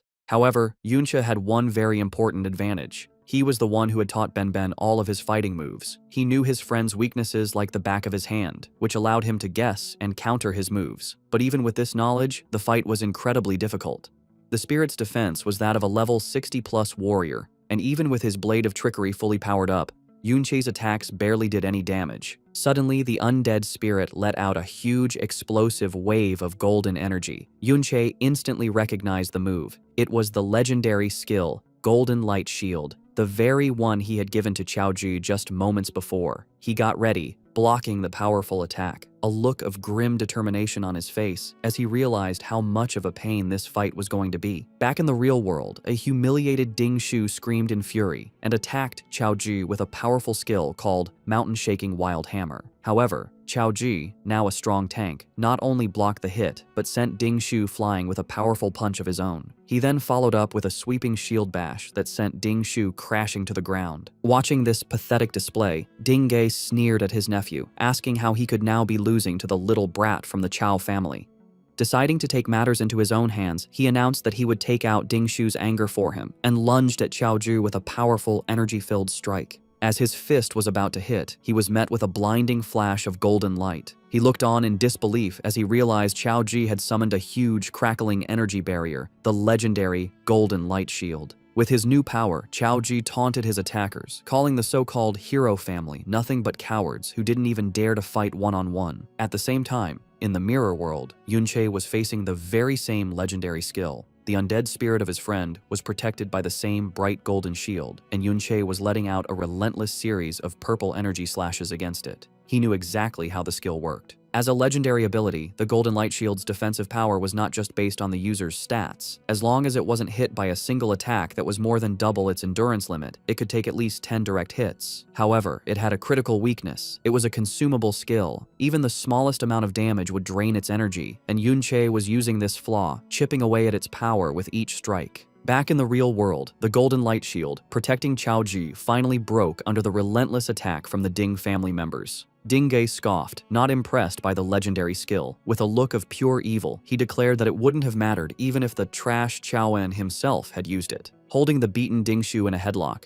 Qiao Ji shot back with new courage, claiming that if his great-grandfather were truly there, Ding Ge would be the one on his knees begging for mercy. Enraged by this defiance, Ding Ge let out a wave of powerful red energy that sent everyone flying. He loomed over the armored Chao Ji, mocking his ancestor as a useless fool who died in a low-level dungeon. He continued his rant, saying that even if Chao En were present, he too would be forced to kneel. To prove his point, he stomped his foot, letting out a powerful skill, gravity shockwave, that caused the very ground to erupt in a violent upheaval of rock and force. The attack hit Chao Ji with brutal force, causing him to cough up blood, but he miraculously stayed standing.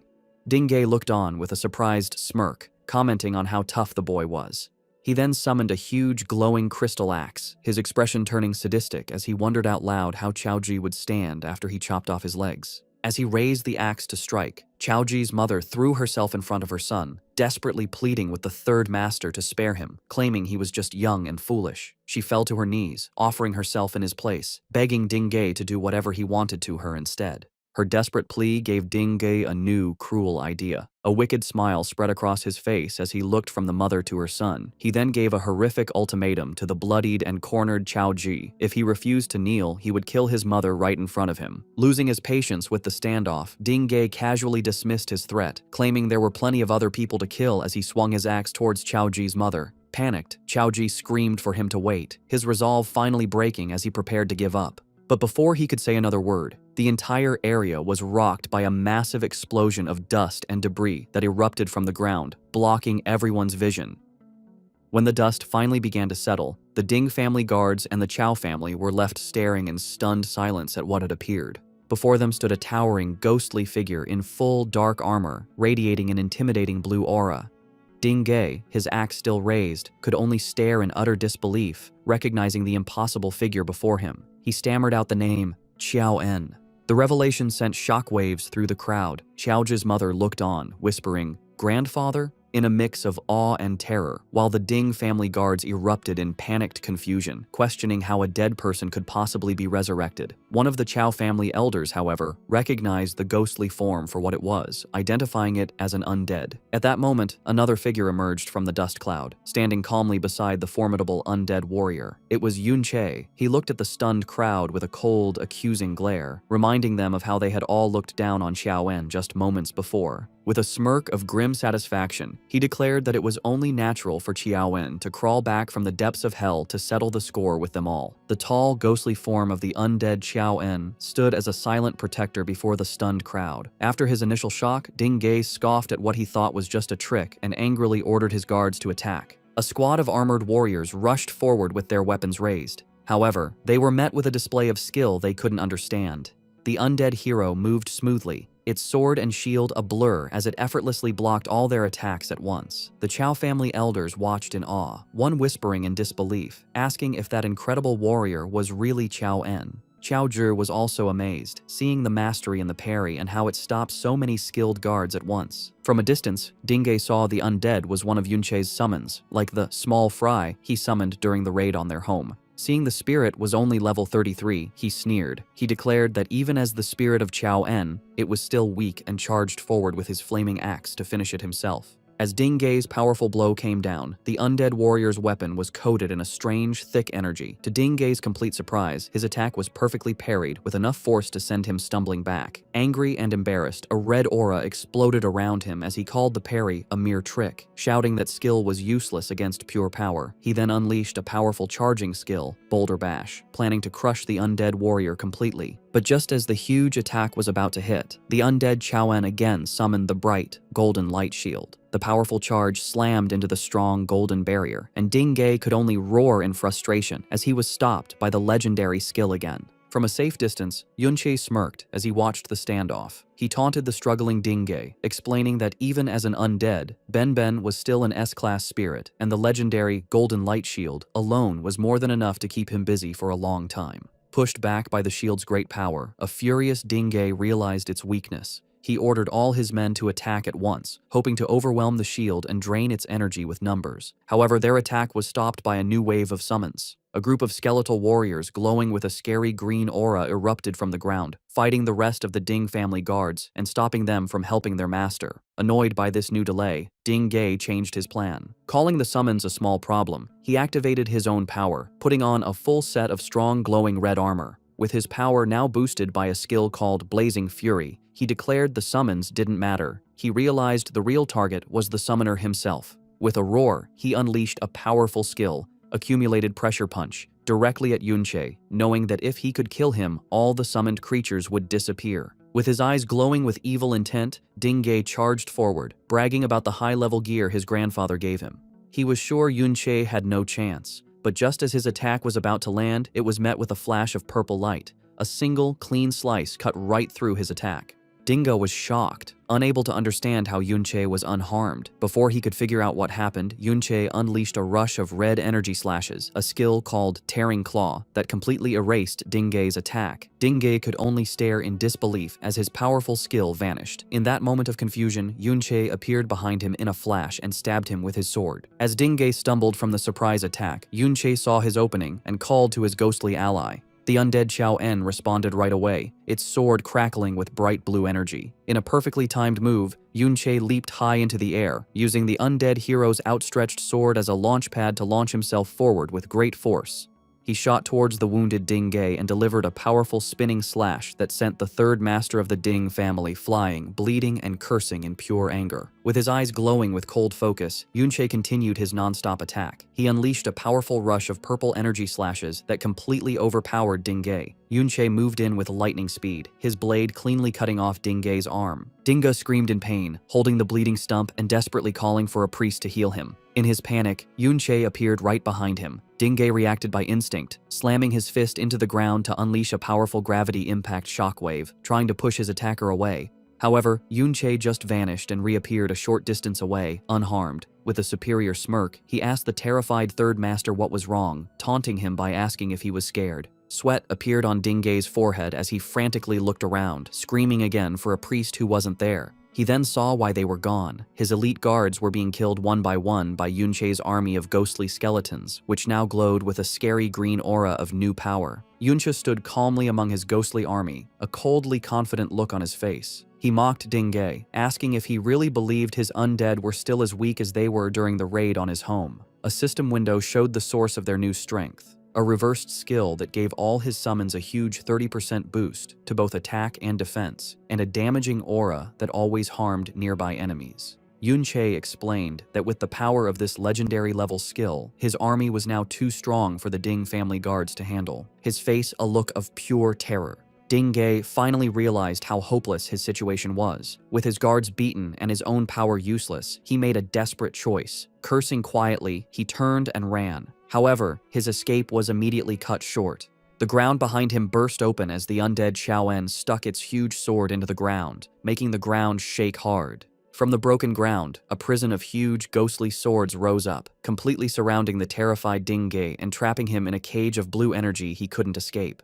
Standing outside the barrier was Yunche, his hair now a bright white and his aura glowing with a huge, calm power. He named the technique for the trapped man. It was the Sword Shield Absolute Array, a special skill of the Sword Guard class. He then added a chilling final word, explaining that no one below S-class had ever escaped it, before taunting the trapped man to try his luck. In a final desperate act, Dingay raised his remaining gauntlet, which began to glow with a wild red energy. He screamed for Yunche to stay back, showing that he held a Void Bomb, a powerful S-class item from his grandfather. He threatened to set it off, bragging that the explosion would be more than enough to kill everyone there, given their current levels and health. Yunche, however, remained completely unmoved. His expression was calm, almost bored, as he looked at the desperate man. With a single, chilling word, he called Dingay's bluff, telling him to go ahead and set it off. The command caught Dingay completely by surprise. He hesitated, screaming that Yunche must want to die. He then tried to get his confidence back, claiming that with his own high health, he would survive the blast, even if everyone else died. But Yunche had one final, powerful counterbluff. He calmly stated that it didn't matter, because even if the bomb managed to kill the undead Xiao En, he could simply bring him back to life again. As Dingay sweated in the trap he was in,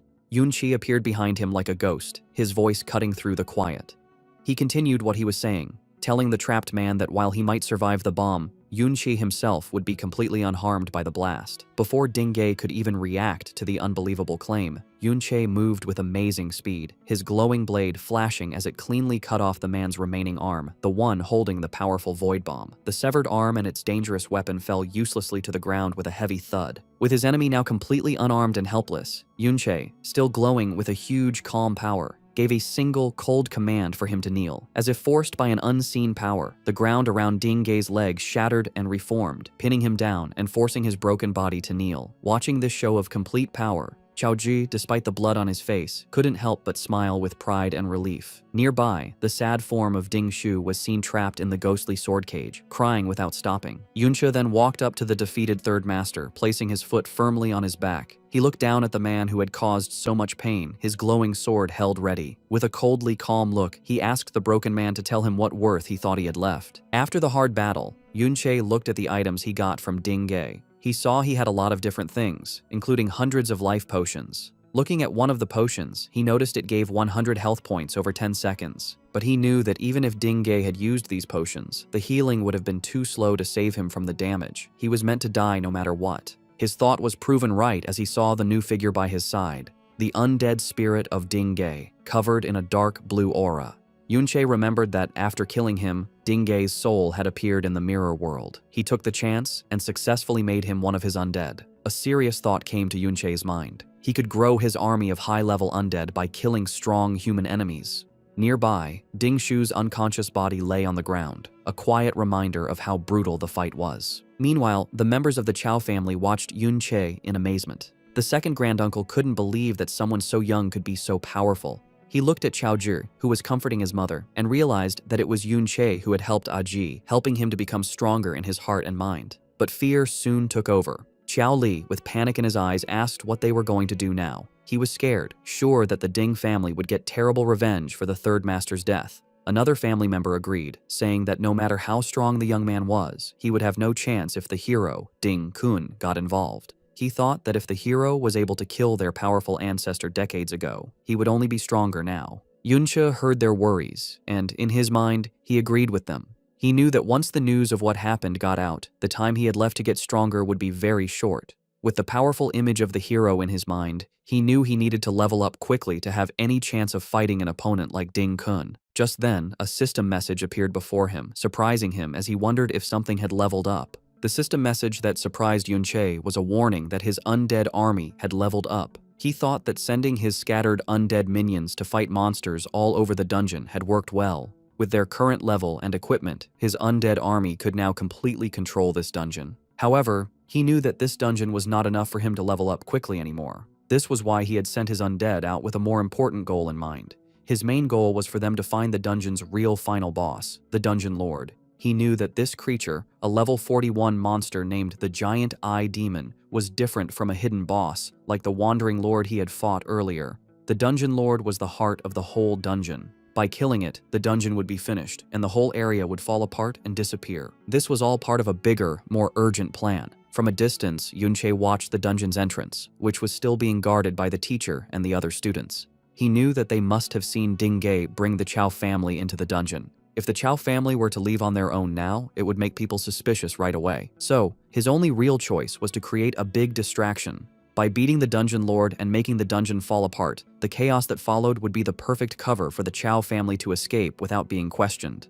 This plan also had another benefit. Destroying the dungeon would stop the Ding family from being able to find out how Dingge died, buying Yunqi a lot of valuable time. With his plan working, his powerful undead servant, Qiao En, fought and successfully beat the Dungeon Lord. The system confirmed his plan worked with two messages. Yunqi gained another level, and a message said that the Dungeon Lord had been beaten and the dungeon was now finished. As the dungeon began to pixelate and break apart, the members of the Qiao family looked around in shock. Qiao Li realized with alarm that the whole world was falling apart around them. Yunqi appeared before them, calmly explaining that he had killed the Dungeon Lord. He explained the rest of his plan, telling them that the dungeon's destruction would cause chaos. This, plus Dingge's sudden disappearance, would slow down the Ding family's reaction time. He told them to use the confusion to escape, promising them that they would be safe for a little while. However, he gave them one final, serious instruction. He told them that if they were ever really questioned and pressured by the Ding family, they should not be afraid to give him up and put all the blame on him. As the world crumbled into digital pieces, Yunqi began to call back his undead servants, a golden light forming in his hand. Just then, a system message surprised him. It showed that his hidden skill, Mirror World, had gained 5,000 experience points. The message explained that by killing the Dungeon Lord, he had gotten a Dungeon Core Spirit, which was then turned into elements for his skill. A very important realization came to him. The only way to get the experience needed to level up Mirror World was by killing Dungeon Lords. He thought about the huge power boost the last upgrade had given him. With this new knowledge, a clear path forward opened up. He concluded that if he could level up this ultimate skill again, he would be able to quickly close the huge power gap between himself and his final target, the hero Ding Kun.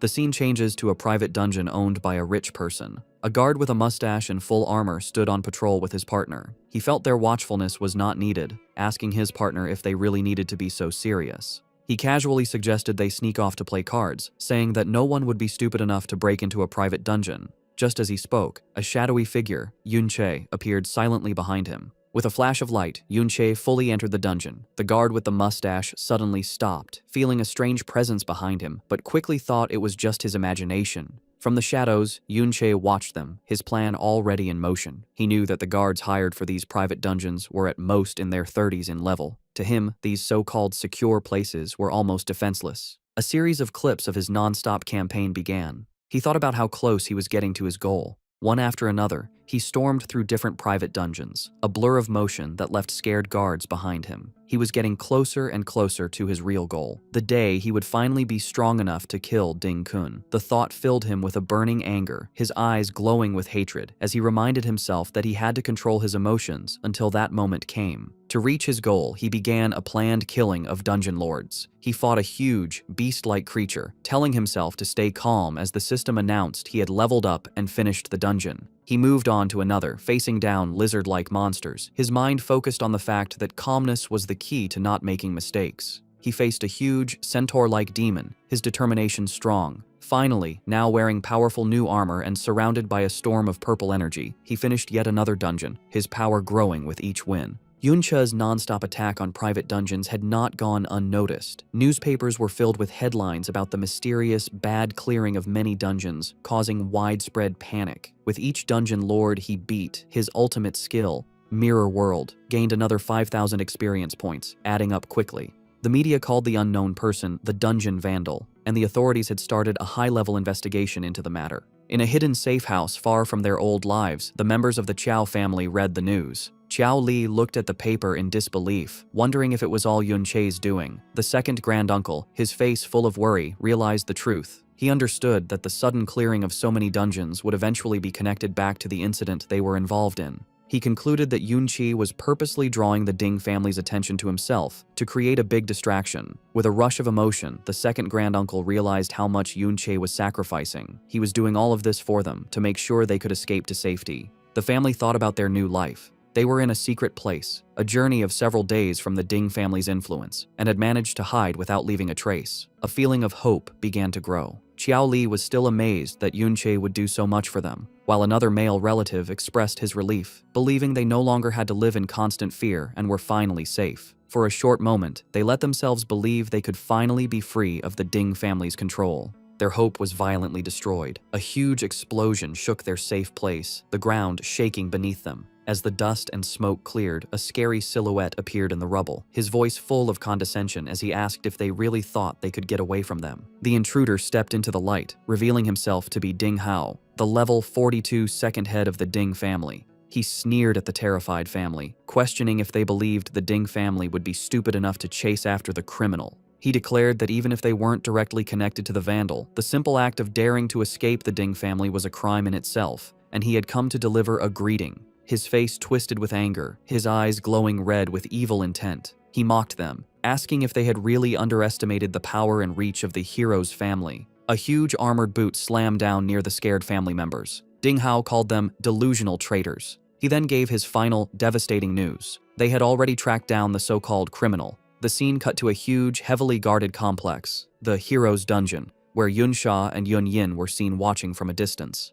At that very moment, Yunche, now level 42, stood at the entrance to that same dungeon. His journey had led him here, and with a voice full of cold determination, he announced that he had come for Ding Kun. As he prepared to enter, a final message appeared. His non-stop efforts had paid off. His hidden skill, Mirror World, had finally reached level 3. Having reached his goal, Yunche stood with Yunsha, looking at the heavily guarded hero's dungeon from a distance. He knew the private dungeons he had been clearing were only in the level 30 range, and continuing to farm them was an inefficient way to level up. The problem was that all other high-level dungeons were like this one, state-controlled and heavily guarded by the military, with a 2-kilometer perimeter that no one could get near. This was a major obstacle, as his mirror world skill was limited. He knew that when he entered the parallel world, he could only explore within a 200-meter radius of where he entered, making it impossible to sneak past the wide security area without being seen. Turning to the person he had arranged to meet, he realized he would have to rely on Yunsha for help. Yunsha, with a playful and knowing smirk, correctly guessed what he wanted. She asked if he had invited her all the way out here just to get her to take him inside the dungeon, before cheekily telling him it was impossible. She explained that no matter what he knew about her, even she couldn't simply walk in without a proper pass. At that moment, Yunche showed her 2 temporary access permits, the same ones he had stolen from the Ding family. He had come prepared. Seeing this, Yunsha took the passes. However, she pointed out a key detail. A temporary pass needed an official escort to avoid being investigated. Her expression then turned serious, her eyes glowing with intensity. She asked him for his real reason. Why did he need to get past the Ding family and enter this specific dungeon so secretly? Yunche began to explain, pointing to a distant mountain. He reminded her of what she saw in the traitor's dungeon, the heroic last stand of Chao En. He argued that since Chao En was clearly not the evil person propaganda said he was, it was very likely that the entire story of the rebellion was also suspicious and worth looking into. Yunsha was not convinced by Yunche's explanation. With a flat expression, she asked if he was treating her like a fool. She began to list the problems with his story, pointing out that it made no sense for him, a total stranger, to risk upsetting a powerful hero just for Chao Ji. More importantly, she reminded him that he had already broken into the Ding family's home before the events in the traitor's dungeon ever happened. She questioned him, asking if he was trying to say that he had somehow foreseen the truth about Chao En and had stolen the access passes ahead of time just for this. She then revealed another key piece of information she had. Not long ago, Dingge had entered that same traitor's dungeon specifically to cause trouble for both Yunche and Chao Ji. However, he had gone missing shortly after and had not been found since. Putting all the pieces together, Yunsha looked at him with sharp, analytical eyes. She concluded that his actions were clearly not those of someone just trying to confront a hero. Instead, it seemed he had a deep, personal hatred towards the hero himself.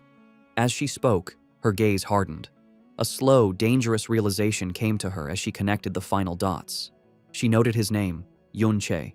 Her eyes narrowed as she voiced her suspicion, asking if he was somehow related to the original traitor from the rebellion, who was also named Yunche. Yunche met her accusation with a playful, disarming smile. Instead of answering directly, he turned the question back on her, pointing out that her last name was also Yun. He asked if that meant she was also related to the famous traitor. The counter question clearly made her nervous. She stammered, insisting that she hadn't done all the suspicious things that he had. Then, in a moment of frustration, she revealed a secret. Her last name wasn't actually Yun. She confessed that she had only changed her name to avoid being bothered. Yunche immediately used her confession, playfully pointing out that if her name wasn't real, how could she be so certain that his was? His tone then shifted, becoming more challenging. He reminded her that her attitude wasn't like someone asking for a favor, and questioned if she wasn't afraid that he might just reveal her own secret. Regaining her composure, Yunsha held up the access pass with a cool, threatening smirk. She warned him that if she were to simply report him to the guards, he would be the one who was truly finished. The two stood in a tense, silent standoff, their secrets and threats hanging in the air between them.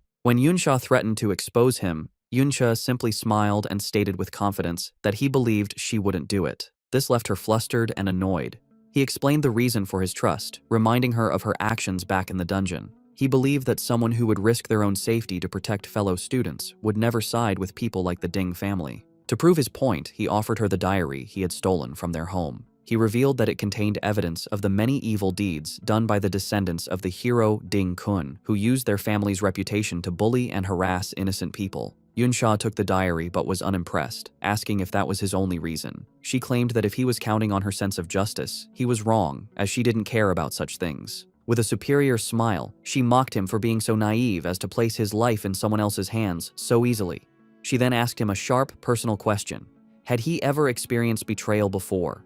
A shadow crossed Yunche's face as painful memories of his past life returned, and he quietly acknowledged her question about betrayal. Yunsha was surprised by his reaction. He went on to explain that whether he had been betrayed or not didn't matter. It wouldn't stop him from being able to trust people. He stated that his trust in her was deeper than that. He believed her basic nature was not evil. This unexpected sincerity left Yunsha visibly flustered, muttering that he didn't seem like a good person himself. Having made up her mind, she challenged him. She told him that if he truly trusted her so much, he should follow her. She dared him to see if she would change her mind and betray him along the way. As Yunche followed her without hesitation, a single bead of sweat trickled down her face. She was shocked inside, finding it hard to believe that after everything she had been through, someone could still see her and trust her as a good person. Upon entering the magnificent purple halls of the hero's dungeon, Yunsha and the cloaked Yunche were immediately met by a guard. The man recognized Yunsha instantly, giving a respectful salute. He welcomed Miss Yunsha, informing her that the hero had been expecting her for several days, and that she could go directly inside. However, the guard's friendly attitude quickly turned suspicious. He noted that Old Master Ding Dan had just entered moments before and questioned why she hadn't arrived with him. His gaze then fell on the cloaked figure with her, asking if he was her guard. He quickly tried to explain, stating that he wasn't doubting her, but Old Master Ding Dan had given specific instructions. He had warned them that a number of temporary passes had been stolen from the family, so they needed to be extremely careful with all visitors. Yunsha became annoyed, confronting the guard and asking if this was an interrogation. The flustered guard immediately denied it. He then revealed the main reason for the high security. They had received an official notice from the authorities. The malicious criminal who had been rampaging through private dungeons was reportedly heading towards the hero's dungeon. Hearing this, Yunsha shot a knowing, amused smirk in Yunche's direction, fully aware of the irony of the situation. The guard continued his frantic explanation, insisting it was all a routine procedure for her own safety. Yunsha let out a quiet sigh and turned to Yunche, whispering to him that the guard seemed very determined to investigate him now. Faced with the guard's insistence, Yunsha laughed and playfully put her arm over the cloaked Yunche, telling him to go ahead and let them check. She then leaned in towards the guard, her eyes glowing with authority, and condescendingly asked if he truly believed she wouldn't be able to recognize her own guard. She continued to mock him, suggesting that perhaps she was a fake and inviting them to check her as well. Completely intimidated by her display of status, the guard stammered that he wouldn't dare. He quickly agreed that if Miss Yunsha was so certain, then there could be no mistake, and he waved them through. As they walked past the guards, Yunsha let out a quiet, satisfied sigh. While passing through the dungeon's portal, she thought to herself that Yunche's true identity must be even more important than she had first imagined. Once they were safely inside, she turned to him and stated that based on the trust he had placed in her, she had fulfilled her promise and brought him in.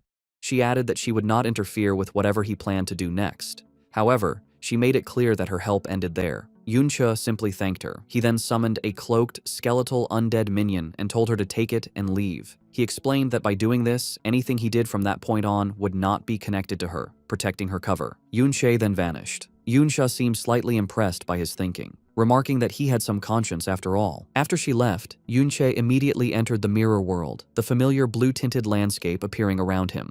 Now uncloaked, he looked at his system, a new, reversed skill displayed before him. With a look of grim satisfaction, he stated that he could finally put his new power to use, the power from his newly upgraded Level 3 Mirror World skill.